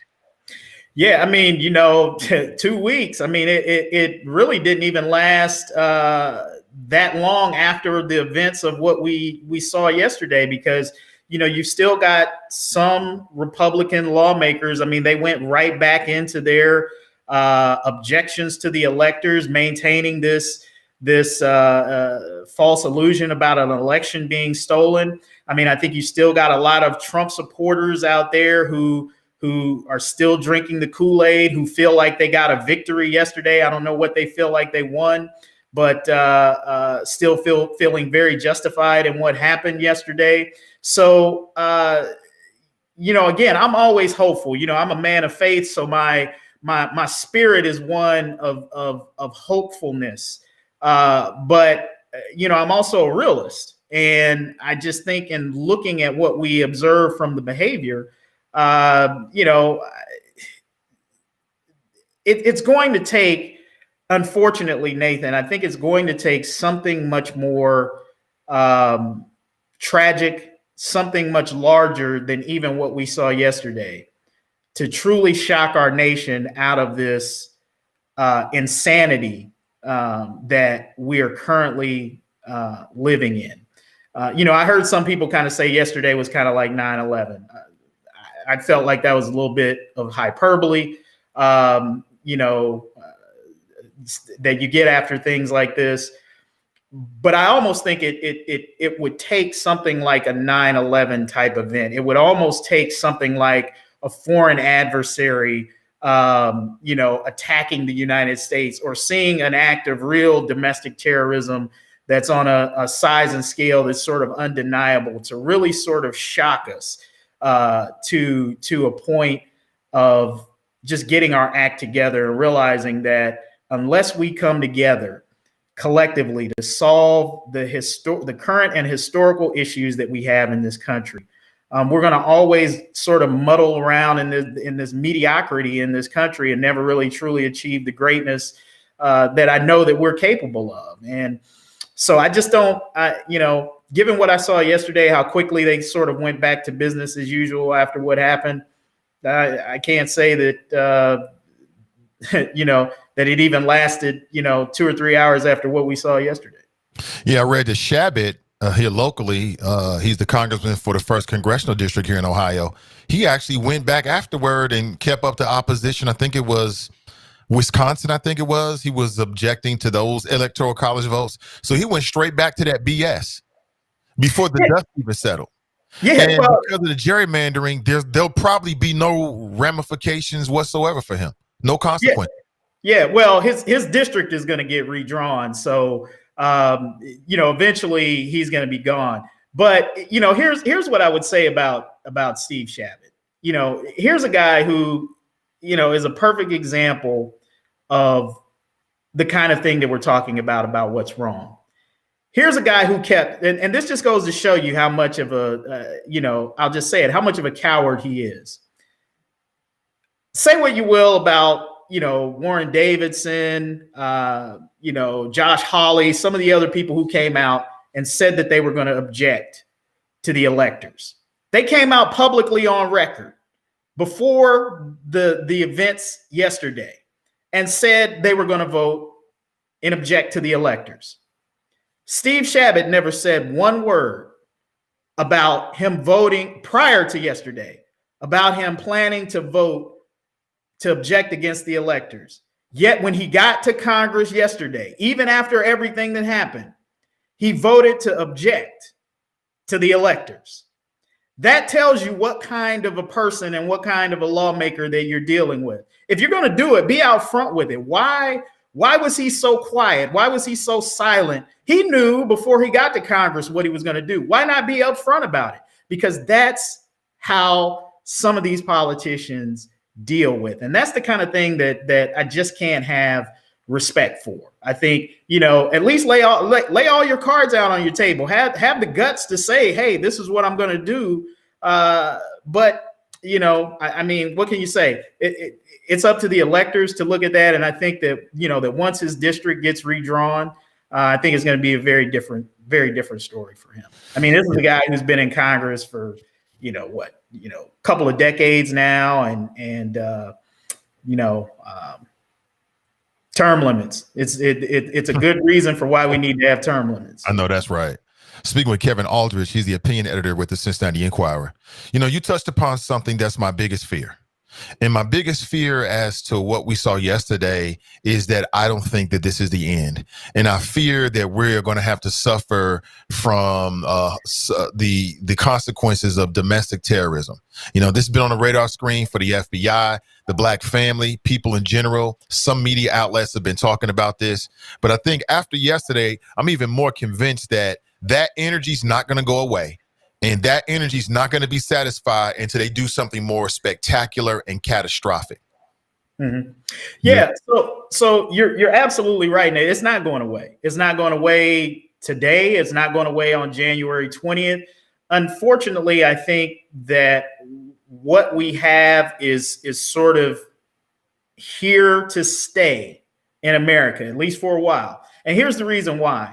What a lot of people don't know and aren't talking about is that a lot of what we saw yesterday at the nation's capital was the handiwork of QAnon. This has been reported on. People who have been following this have, and who have been following the activities of this group, this fringe right group who, promotes and fosters a lot of these crazy conspiracy theories about our country being run by, pedophiles, sex trafficking, child molesting politicians. And Trump being this sort of holy savior, who's going to deliver us. And they have been planning, a lot of what we saw yesterday for the past month. And if you look at some of the photos of some of the people who were captured prominently there, one of them is one of the key leaders and proponents. I think they call him like the QAnon shaman or something like that, who showed up in these photos. Was there prominently there. And I invite your listeners and readers to go back and do their own research on this and look at some of this stuff. Now, they sculpted and crafted a lot of this stuff, and some of this is in their handiwork. And the problem is that the Republican Party has married themselves to this brand of crazy, right? And that's what you see. So you get some people in the crowd. And I'm not saying every Trumper there who was in that crowd yesterday was a part of the dysfunction, even endorsed it. There might have been some people there who were literally there to express and do their grievance. But the problem is when you marry yourself to crazy gets attached to you. And that's what's happened to the Republican Party. The president has tried to deny that he doesn't know anything about QAnon and all of this other kind of stuff, but he knows a lot about Antifa. And if you notice, a lot of the commentary that's out there in social media now, what you see a lot of Republicans and Trump supporters doing now is trying to blame what happened yesterday on Antifa. They're saying, well, Antifa infiltrated this and they're the ones who are doing that. Well, that's actually what QAnon is trying to put out there to cover up the fact of their colossal failure and embarrassment yesterday, because what they had been promoting for months online about what was going to happen yesterday did not surface and did not come to pass. And so this is now entrenched. I mean, we've even got a QAnon believer and supporter who recently got elected to Congress. So these are the kinds of things that I've been saying that are infiltrating our society and politics, aided a lot by social media and the internet. And Facebook and Instagram and Twitter and all of these social media engines are culpable for this. And when we're not talking enough about holding them accountable for fomenting a lot of this stuff and allowing a lot of this stuff to perpetuate on their platforms, that is creating this in this very toxic and very explosive environment, in our country right now. And these fringe groups, these conspiracy groups, they're the ones who are putting out a lot of this false information that mainstream folks are soaking up and are believing and are digesting. And it has no basis in truth. It has no basis in truth.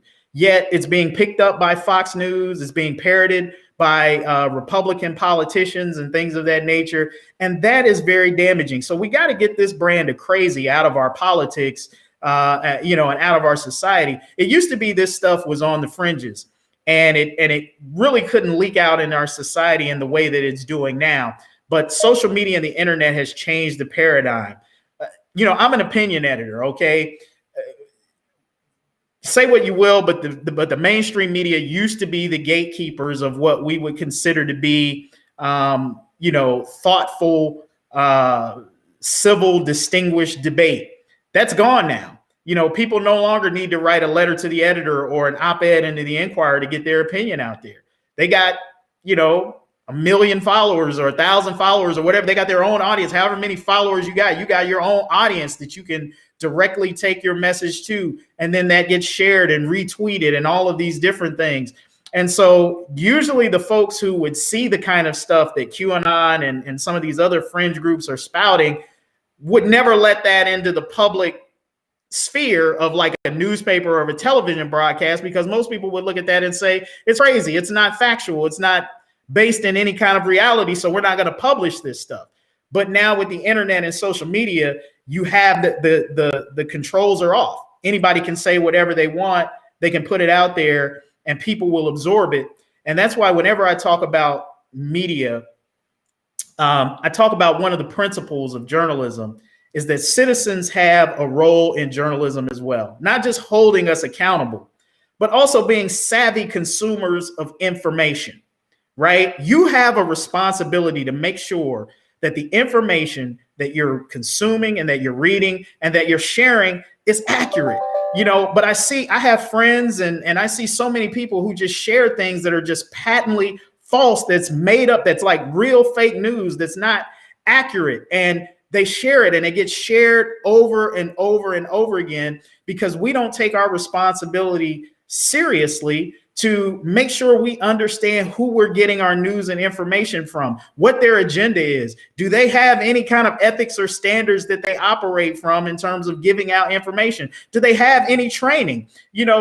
People always like to lecture me on journalism, but they've never been to journalism school. They couldn't even tell you what the standards or ethics of journalism is.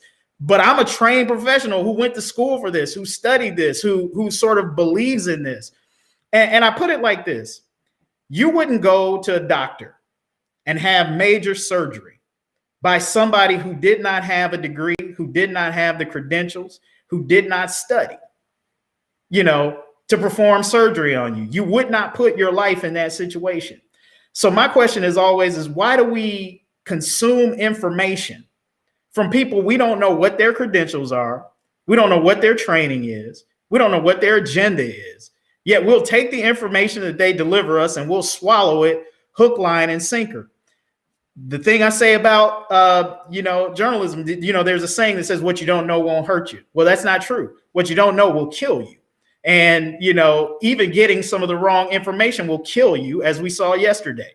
So with information being such an important thing, why are we trusting such a critical part of how we move and maneuver and make it through in our lives to people who we have no clue what their agenda, their training, their standards or ethics are? And we just cavalierly, just drink the Kool-Aid of whatever we want to get online. And that's very dangerous. And it explains so much why we are where we are. Well, Kevin, listen, I appreciate your time, man, and your insight this morning. I give you the last word. Anything you want to say with the audience about what's going on or even project into the future? No, I would just say, to people, again, just going back to the personal responsibility thing. We all have a personal responsibility. We have a personal responsibility to speak truth, to speak on what's right. We have a personal responsibility to do our homework, to make sure that we know what we're talking about before we open up our mouths. I think we have a personal responsibility for our actions. I think we're all frustrated, right now with the way that things are, in this country, whether you're talking about politics, social justice, the economy, COVID-19. We're all frustrated, but I think we have to be responsible in our words and in our actions. Our words matter. What we do matter. And, part of what we see right now is, and one of the frustrations that we have is the hypocrisy that we see. And I always say that I have this saying that the essence of politics is hypocrisy. But we all have to recognize our own, hypocrisies and the things that we do and the double standards that we have, and be honest and truthful about them, having open dialogue. So I would just encourage, your audience to keep up the good fight. We have to fight for this democracy that we have. Otherwise, it's going to go away. We got to fight for our rights. We got to fight for what's right, and be unyielding in that fight. And so yesterday was a dark day. I want to believe that there are better days ahead, and I really do. I really do believe that. But we all have a part to play in making that happen. Well, Kev, thanks for your time, and I appreciate you. And I'll be reading. I Right. can't wait to see what comes out. All right. With everything going on. Appreciate Thanks, you. Nathan. Hey, man, you know I'm always listening too. Hey, keep up the good work. Oh, most def. You already know, man. We just getting started. That's Kevin Aldrich, good brother. He's the opinion editor with the Cincinnati Enquirer, and I appreciate the conversation and insight this morning. I want to go to in the time we have left. You got me for another 25 minutes, roughly, up until 10 a.m. And then I got to make a move. There's a bunch of stuff going on today. I want to make sure we're at the top of my game. With Chairman Mom in the hospital, you know, it severely had an emotional impact on me, slowed me down. So I appreciate all the patience that the people I work with have been giving me. All right, let me go straight to the phones and say good morning and welcome to the show. Hey, good morning. Hey, Deborah. Hold on one second. We had Deborah Nesbitt on the line, and I want to make sure I give her. Nate. Hey, what's up, Deborah? This is Deborah Nesbitt. How you doing? Good morning. It's been a heck of a 24 hours, hasn't it? Yes, it has. Yes, it has. You still there, It's been Deborah? a heck of a 24 hours. Oh, yes, it has.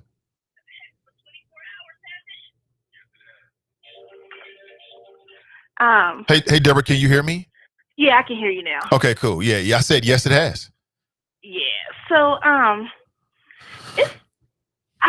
I think a lot of this, we have going to have to deal with the past, the present, and the future on this. In the past, we should have tried and convicted Nixon. He should have never been pardoned. We should have tried and convicted W. Like on his whole weapons of mass destruction thing, we should have never let that go. We should have never let everything his administration did as far as lying about the Iraq war and going to Afghanistan and everything that happened there. We should have tamped down on that. I'm just not sure that we have a full grasp on why all of this is happening. Like Brother Aldrich said, you know, a lot of this is based in fiction. But Chinua Achebe, he wrote the book Things Fall Apart, and he said there is no story that is not true. You know, a lot of these people are out there for reasons that are based in American history. You know, whether it's racism, you know, or these people believe in a lie that's been told to them over and over again, you know, about the inferiority of Black people or the inferiority of anybody who isn't white or male. They believe this stuff. You know, the QAnon people, that's a really horrible story. They're horribly misguided, but we have a history of sexual abuse in this country. We just had the Boy Scouts running ads about if you've been sexually abused by the Boy Scouts, you know, call in. And over 50,000 men joined that class action lawsuit against the Boy Scouts. And we're wondering, hurt people. We have to stop these people from hurting people while they're healing. But these people really believe that there's a crisis of sexual abuse in this country. I find their beliefs to be credible. You know, Dave Chappelle talked about Chris Dorner and how he was an American patriot who waged asymmetrical warfare, as he called it, on the Los Angeles police and then the police shootings that came after that. You know, these people, the lady who got shot yesterday, she was in the Air Force. Like she's a QAnon supporter, but she believes in what she's doing. Like there is no story that is not true. These people are telling stories, and we have to believe that somewhere there is some truth in there somewhere, even though they're believing a lot of lies and it's causing them to believe violence, but we're not believing their stories either. We're going to have to heal this nation in some kind of way. The story of Black people just isn't believed at all. You know, we're still holding on to what vestiges we have left over from slavery.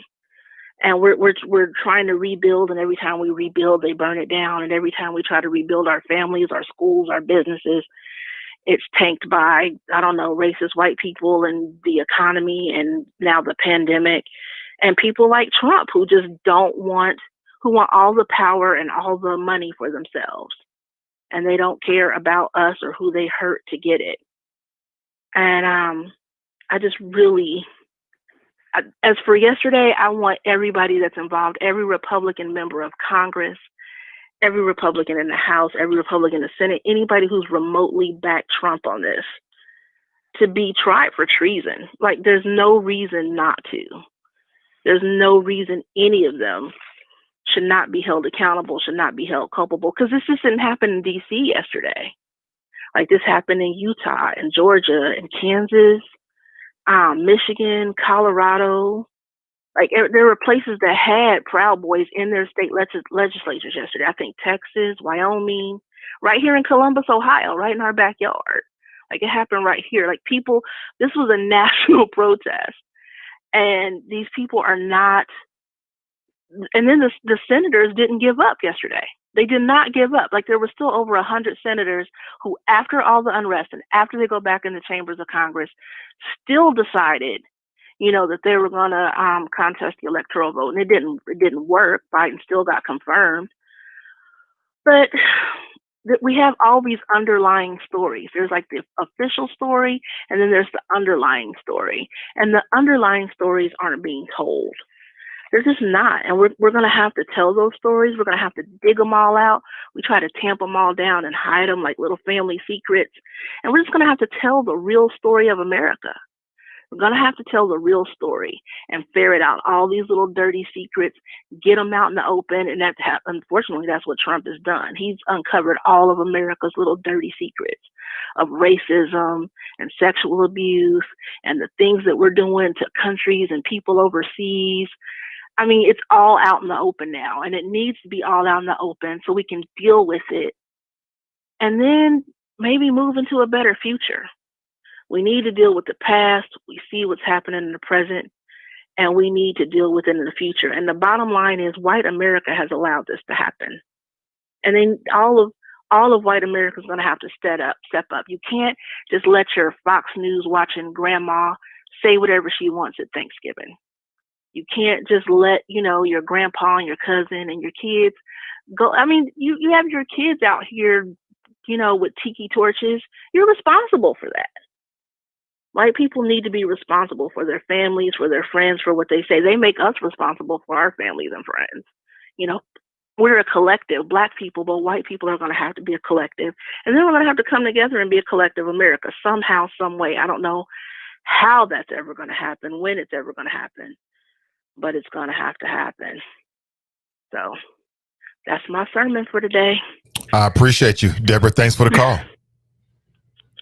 That's Deborah Nesbitt. I love the way she announces herself. You know, you're right. You know, when something big happens and a Black person's involved, the Black family collectively has to absorb it and reflect on it. When white people do things, it's just on the individual. So I agree with her in that sense, where we need the white family to come together and figure out amongst themselves what the hell is going on with you. She's also right in the sense that, and again, you maybe don't know this, but I want to make sure I make this point, that what we saw in the Capitol happened in like 9 other cities around the nation. Now, we know about what happened in Washington, D.C., but there were gatherings by Trump supporters and a clash between Trump supporters and others in 9 other cities, including Salem, Austin, Sacramento, Atlanta, Los Angeles, Olympia, Topeka, and guess where, fam? Columbus, Ohio. Yeah, I'm in Ohio. Many of you are in Ohio. So there was 10 sites or cities across the nation. Ohio's in that conversation as well. Let's go to the phones. Good morning. Welcome to the show. Hey, Nathan. It's Buckeye Alicia. How are you? Hey, Buckeye Alicia. I'm doing great. I'm doing great. Good morning. Man, where are we living that this happened yesterday? It's amazing to me. And you know what else is amazing? I saw the video where the Capitol Police opened the gate to the protesters. You know, they have a lot of film on a lot of these things. So how is it that the Capitol Police stand aside and let it be overrun? Are they Trumpsters and MAGA as well? Could be. You know, and like I said, a lot of that stuff is on film. Them opening the gates, them standing aside, them taking selfies with the protesters. But I know that's been talked about. I haven't heard a lot of discussion about America's standing in the world because all of this played out on the world stage. So they have messages from world leaders talking about what's going on in America. So our standing, you know, we're not that bright beacon on a hill that we've played ourselves to be for all these centuries. The curtain has been pulled back, and the wizard is just a man, very flawed. And our allies as well as our enemies took note yesterday. I wonder how many Russians were in that group that stormed the White House yesterday. Stormed the Capitol yesterday. I wonder how many foreign operatives with white skin were in that group. So our flaws are on the world stage for everyone to see. I wonder what fledgling democracies thought about what they saw yesterday. I wonder, you know, are they rethinking their decisions about democracy based on what they saw in America, the world leader of democracy yesterday? It's going to take a lot to rebuild our standing in the world. It won't take years. It'll take decades. And you know, if I was a foreign nation looking at how to cause trouble in America, I saw it yesterday. I saw how to do it. We've given them the playbook by what we've done. And for those people to be able to leave the White House without being arrested, I was surprised when they called Metro DC police that they didn't pull up a paddy wagon and just started arresting everyone. They were able to walk away and go home. And now they're posting pictures. Do you know this person? Yes, you had them yesterday. You let them walk right past the police without arresting them. I don't know what's going on. I don't like it. America has slowly drifted into something else. And so I'm very concerned about the long-term repercussions about what happened yesterday. That's all I got for you.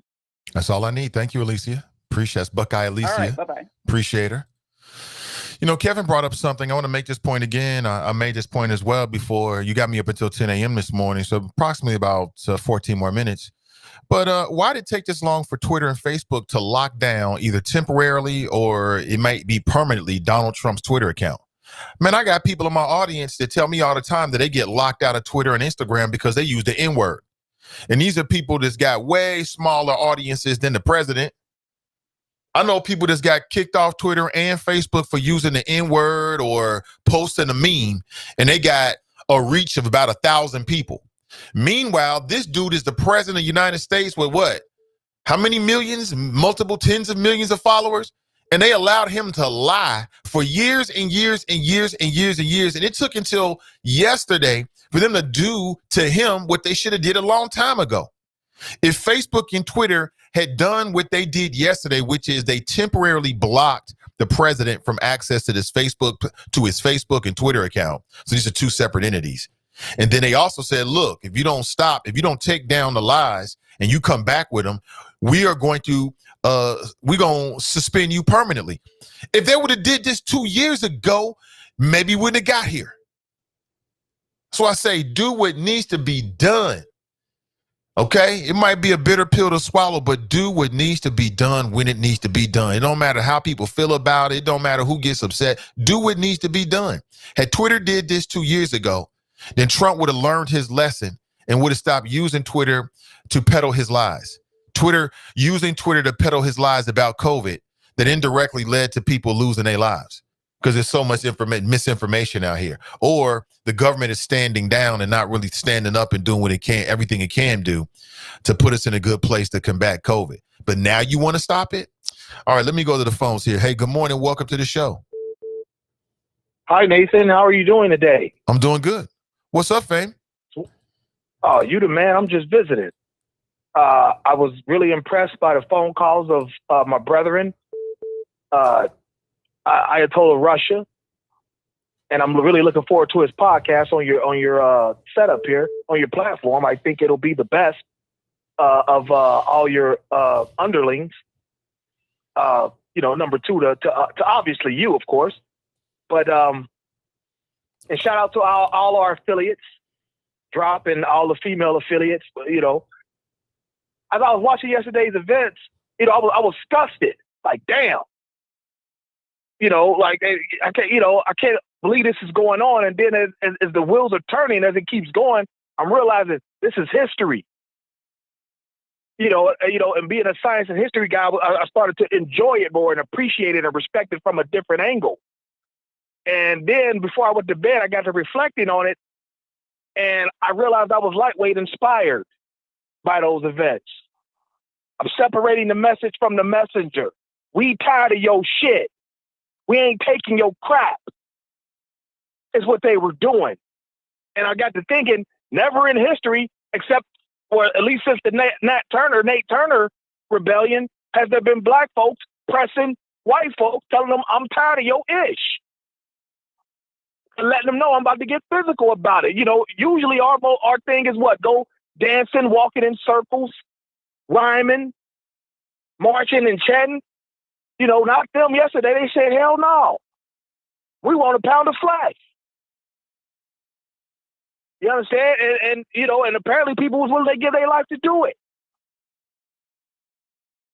And so I found it somewhat inspiring. Because I'm about sick of all lather, rinse, repeat mode. Those people said it's on. We're coming for blood. We're tired of it. And I wish black folks would take that same mantra. About tired of your mess. It's time to get physical about it. To let you know I mean business. I'm not going to the judge's house and walking in circles singing in front of his neighbors. We're going to jam up the federal proceedings. Have congressmen and senators trapped in offices because we're taking over the building. And speaking of the building, I hate this. I'm even more disgusted that the most enduring image, or one of them, is the brother running up the stairs. The portly little out of shape brother running upstairs. Every time that dude got close to him, he should have whacked him with that stick. I'm like, you should have just let him know off rip. I mean, business, back up. But you let them chase you. You crack dude, they stop in their tracks. Because they know you mean business. And I would just love to see black folks become more militant about it. The singing, rhyming, meeting, seat at the table shit is over. Learn from what you saw yesterday. It's very easy to say, oh, if there was black people, I was saying that. Oh, if that was black people, we either got shot, never got in. That's the most banal crap ever. A third grader can say that. I wish black folks had that type of heart to go in there and storm the Bastille like they did in the French Revolution, like they did yesterday. And that's all I got, B. It's been real. I had fun. We'll catch up because we got business to do, right? Absolutely, man. We'll catch up soon. Appreciate the call. All right, B. Take it. Yeah, most definitely. Appreciate the call. So let me break this down so people understand how I feel about what he just said. So I love the part in terms of that energy, like keeping that defiant, revolutionary energy. But I think it's all about what you do with the energy. I'm not sure if it's banal or it's obvious. A third grader can tell you that water is wet. And we already know that part of what we saw yesterday was skin privilege. Part of what we saw yesterday was skin privilege. If that was black folks, it never would have got that far. They would have got mowed down. I don't recommend that because Dying senselessly before you get to your end result doesn't help anybody. That don't help the movement. Be smart, be savvy about it. So these individuals yesterday, yeah, they caught the attention of the world. Yeah, they shook up the world, Radio Man, for a little bit. But if their intention was to prevent Congress from counting and then ratifying the electoral college votes, it didn't work. They did it anyway. Like Nancy Pelosi said last night, if that's what you were trying to do, you failed. And they stayed last night and did that business, and they counted those votes. If you look at what happened with Tracy Hunter here, you criticizing these folks, but what happened to the judges involved? They're no longer involved. They're no longer holding office, so to speak. So I would just be careful about that. And then secondly, you know, what we saw yesterday, let's put it in its proper context. This ain't new. White violent mobs is not new in America. White people reacting violently because of black excellence, the black excellence we saw with Obama, ain't new. Pick up the history books. I keep recommending this book for several reasons, but the Black History of the White House, it is excellent. It is an excellent anthology of some of the forgotten history about white angry mobs. It will blow your mind, the things that took place in this country when white angry mobs got into their feelings because there was an example of black excellence. Whether it be Wall Street, Black Wall Street, or some functioning, self-functioning, black neighborhoods. This ain't nothing new. That's what this country was founded on. Angry white mobs. Might makes right. We just gonna overwhelm you with numbers and weapons, and we gonna take what we want. So no, that ain't necessarily true. And just because you don't see black people doing what we saw white folks doing yesterday doesn't mean that they aren't working on multiple levels for the culture. It don't mean that thing. But we can always agree to disagree. You can have your opinion. I ain't got no problem with that, but I want to make sure people understand how I feel about it. I hear you in terms of that energy, that moxie, that we gonna do what we gotta do until we get what we trying to get. I'm with you on that. In terms of how you actually do it, that was some Gilligan-ish we saw yesterday. That was some straight Gilligan-ish, man. You got black folks that's getting shot in the back because they run away from police. Or what you think gonna happen if that was an all angry black mob talking about some Black Lives Matter? They never would have got inside. And it's hard to get tough when you sympathize. That's what explains the actions of the police and law enforcement. They sympathize. If they're not straight up Trumpsters in a uniform, they're sympathizers. They have empathy. They see themselves. They see their little brother. They see their father. And that's the difference. Let's go back to the phones. We got about 4 minutes left. I will not have enough time to get everybody in this morning, but I really appreciate everybody trying to call in. Man, I was getting calls after yesterday's show. I'm glad I went live. That was a good idea. I was getting calls into the night because people was picking up the stream long after I got off. I got a call from a brother. I wanted to shout him out from I think he was in Mississippi, and he had caught the show on Facebook hours afterward and thought that we were still live and called the studio number. I'm like, huh? Who is this? He's like, I'm on Facebook. Huh? Oh, okay. I was halfway asleep. Let's go back to the phones. Good morning. Welcome to the show. Good morning, dear brother Nathan Ivey. How are you? I'm doing great. Sister Iris. You sound a little bit low. Okay. Is that better? Yeah, that is better. I've been listening and trying to check all media, check with family and friends across the country because stuff was happening, all over the county. But I want to just say something. Some of the things that I've heard, and I guess since I've been around a while and going on the front line and see these things have happened before. Let me just start with the last dear brother that was on the line. I heard him say that, do more than go to a judge's house, but you've never done that. You've never shut the city down like we did for 3 years, shut the economics down. We cost the city $270 million. You never joined us when we took over City Hall. You never joined us. You never joined us when we went to Pierce Township after Officer Joy killed Roger Ormsby Jr. and shut that down. You never joined us when we went to North College Hill Police Department and shut that down. You never joined us. So stop with the black people who ain't never done anything. And we've only stood on the shoulders of those black people who taught us how to do it. We can do it. The narrative is not the same. Those are not the people that have something to say. They had an agenda with a goal to go in and steal the tabulations and burn them, to distract everybody like they did. And this is the history of America. It ain't new. It didn't start with Barack Obama. It was way before that. So when we play into these notions and we give them the excuses, oh, they got something to say. What do they have to say? What are they so mad about? They have the world at their fingertips. What are they so mad about? An election that was clear? Now, when it was the other way around, oh, no, we won't count those votes. But because we want a dictator who believes in white supremacy and white rule, we're going to go fight for him. So, dear brother, don't come for us for those who are living local, who have protested in D.C. and in other cities to help black people where we are. Don't do that. That's what they expect you to do, to say ain't nothing never happened. Yeah, keep that same energy. Join me. Most people can't fight with the FOP president like I was rolling. I'm a girl. I'm a woman. I'm female. I'm black. I don't see you standing. Come on, y'all. Stop with all that. Don't do that. Those are criminals with an agenda. You saw them running out, Nate, with the tabulations in their hands, trying to get them safely so that the election could be certified. That was the whole goal, to stop it, to take over, to rule.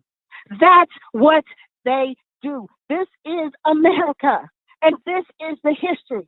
Now, dear brother, if you believe that you got some balls and you can stand at least next to me, then I might let you stand next to Mr. Roden, who don't mind fighting for our freedom. Who would die for black people? This ain't checkers. This is chess.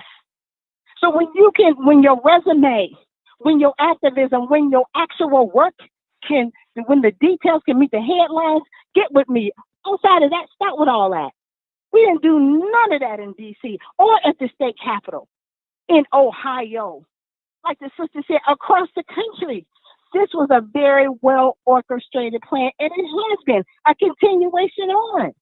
It ain't never stopped, whether it comes in mass incarceration, whether it comes in redlining, whether it comes in Jim Crow, whether it comes in no access to health care. This ain't new. So if you're just now waking up and you believe that you woke, history will tell you what will and can happen, what they don't mind doing in service to them. Not you, whether you're black and Republican, but them. Because you are not benefiting from anything, and Donald don't give a damn about you. He said, we gonna walk down there together. Where was he? Where was he? He was in the bunker. Where was he? Had a rally, stoked them. Come on. Call the day. Come on, y'all. Call the day for violence and criminality. You can't tell me that the police weren't told to stand down. I'm protested in D.C., across this country, in this city, and I've never seen the lack of force like I did yesterday. And these people told you that they were coming, and they have a history of violence, murder, rape, stealing. They have a history. I don't. We don't. Right after the day that we hear the district attorney tell us that there will be no charges for the shooting of a black man in Kennesaw, Wisconsin, 7 times in the back. Right after we're trying to fight for our freedoms, get people out to vote so that we can have some access to something that looks like a political agenda. This ain't checkers. This is about black life. Now we stand your ground, Ohio. Where you at, dear brother? Where you at? So now do I need to shift my focus from the people that we pay to give us the service us, to provide protection for us, and focus on the average white man with 17,000 guns and 17 million bullets? Where you at? Stop with all that nonsense. Don't give them no pass. They don't deserve a pass. I don't care if the lady got shot. That's what happens. If you're going to go on the front line, you know you're going to die. She probably was fine dying for something. Where you at? She was fighting for her people and her rights. Where you at? We want to say we got to fix it. White supremacy ain't black people's problem, so we won't even get to participate in it. Don't do that. Don't come for us. We went to Judge didn't go out the house because they drug Judge Hunter out of the courtroom. And for those of us who have been standing with her for 10 years, decided we was going to make them as uncomfortable as the rest of the world was when they saw it. Don't do that, dear brother, because you didn't join us. We were in hostile territory. We're waiting. Did you come to take us? Did you do any type of surveillance and security? Any? Did you want to stand up for Judge Hunter? I don't know, but you want to swipe at us. Don't do it because you didn't show up. I can only judge you by your actions. So I ask you to judge the rest of us who are trying to follow in our ancestors' footsteps and build freedom and equity for us. I don't apologize who I stand for. I'm a Black woman standing for Black people. I don't give a damn if your silly ass is Republican or Democrat. Doesn't matter to me. You Black first. That's how you were born. So start with all that, y'all. It didn't start with 44. It started way before him. Come on, this was just a continuation. And when we play into that narrative, that's a very dangerous narrative because we give everybody a pass who's participating in these race games. Nathan, I could not breathe yesterday watching that. I have family in DC and I was asking them not to go there because there was no protection, none whatsoever. You got criminals with bombs and Molotov cocktails and guns everywhere. We've all been to a protest. You seen snipers on the roof, in the windows, on the ground, helicopters. Hell, when I went to Ferguson, I got tear gassed by the National Guard. Where were they? Why were they allowed to breach the U.S. Capitol? What message does this send? All right, Nathan, I think I'm good. I think I got some of it out. I'm going to try my best to keep fighting, but, you know, the words of Brian Taylor keeps ringing true. So we don't get together for ourselves and by ourselves and figure out how we're going to protect one another and ourselves. We're just playing right into the reindeer games. So with that, Nathan, thank you for letting me rant this morning and scream. I apologize for the cuss words, but this does not look well for us, period, point blank. And I'm not here to try to justify why they did it. They was trying to steal something for them, not for you. Because they want Donald Trump to be president. You gonna participate in that? Man, come on, y'all. And I posted some dear words from my friend Nelson Pierce. I was so glad he could articulate what I was trying to say in the chat. We cannot. This is America's history. This is who they are. And when we try to justify their violence in our minds to try to make a right or wrong, then that means we're trying to digest it. I'm not trying to digest this. This is on them. I don't feel embarrassed. This is on them. So what they doing. And any fools that supported him, knowing his story, as you pointed out to Black Russia, his history. This ain't got nothing to do with since he just become president. He told you who he was before. You saw who he was. And it wasn't just the Central Park Five. The exonerated Central Park Five that he said give the death penalty to. It was his practices in housing. It was all of it.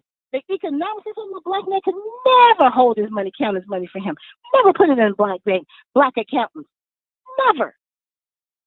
So you're trying to tell me this started with Barack Obama? No, it didn't. That's who he was. It was who he was trained to be, who his parents were, who his father was, who his grandfather was, and his great-great-grandfather, and those and his ancestors that came before him. Don't get it twisted, y'all. Ain't nothing changed much. And all those people that were there are folk that's going to come back like the teacher from Loveland and somebody else that's going to be in the classrooms, in the banks, in the hotels, at the hospitals. These folks have their agenda and their thought in service to them. They ain't thinking about no we of the world or what we think about or what we care about. And our history has been trauma. All they have ever done is beat and kill us and rape us and steal. That's all they ever done to us, even to this current day. If all things were fair and equal, Heaven Aldrich, we wouldn't be having these conversations. They have never been, and nor are they today. Hey, Nathan, I promise you I'm done. Dear brother, thank you so very much. Yeah, thank you for the call. Prayers. Appreciate the passion. All right. Yeah. I don't disagree. Like I said, I think it's wrong to make a connection between the criminal actions we saw yesterday to some protesters here were justified in what they did. And ultimately they were right and it worked. I don't know. Sometimes we can be our own worst critic, and maybe that's the way it should be when you talk about the Black family. But sometimes it seems like it's completely unwarranted. But listen, we can always disagree. Always agree to disagree. You're entitled to your opinion. You do not have to agree with the host. And your opinion is the currency of this show. And let me see here. I got a 903 number calling in. I'm going to take one last call, then I'm going to be out of here.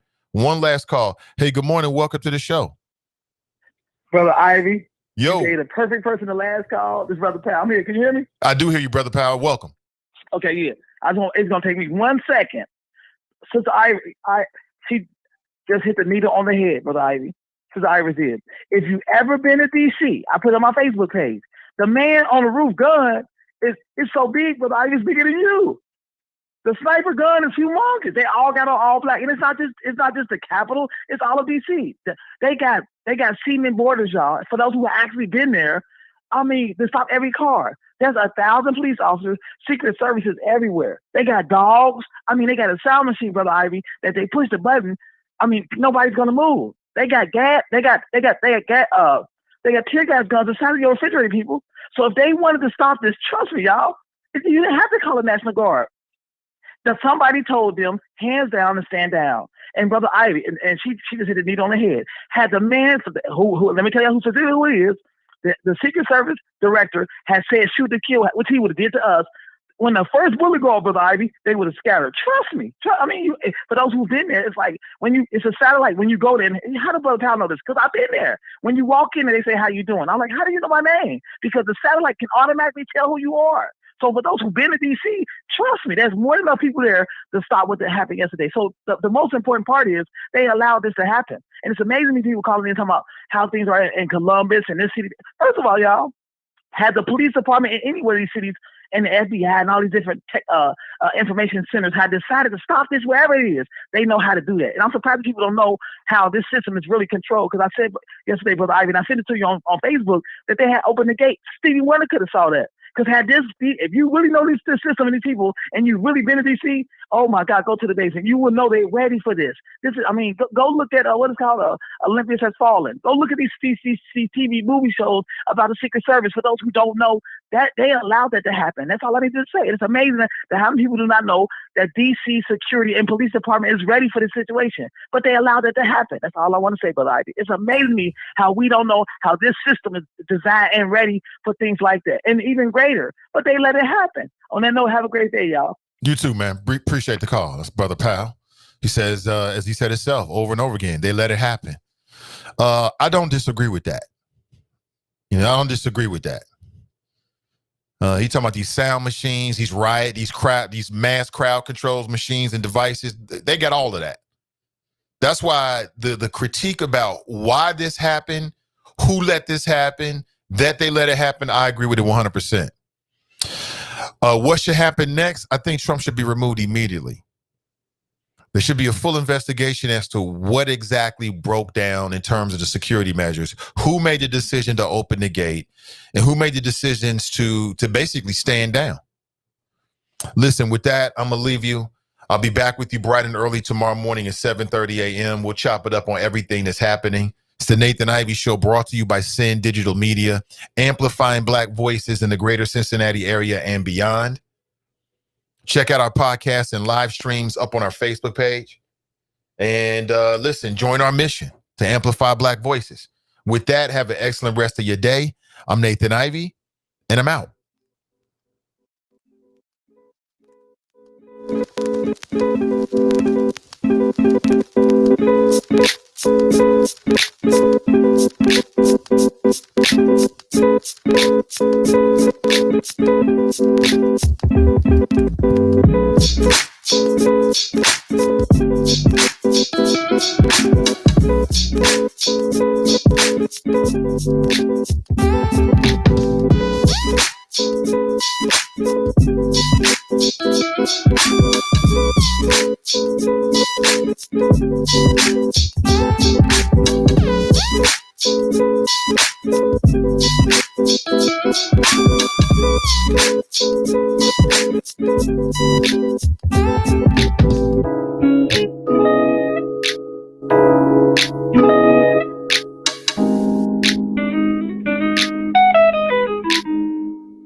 Yeah. Talking to my mirror like I love you so much. Curving on my critics like I heard you, so what? You can't kill my confidence, I think I'm the man. Tally all the I ever gave on my head. Lately I've been living like I can't take a loss. They ain't wanna help me, that's what made me a boss. You can't kill my confidence, I think I'm the man. We don't give a fuck, that's what they don't understand. I'm back again like flu season. I broke records while loose leafing. I'm coming down my roof, leaving. Don't give a fuck, I don't care. Did the for my lonesome. No wonder now I'm on one. No shortcuts on that long run. All I really want is my share. Get on my God, on my totem, it's nothing. In the discussion, for the feelings I throw on my pen.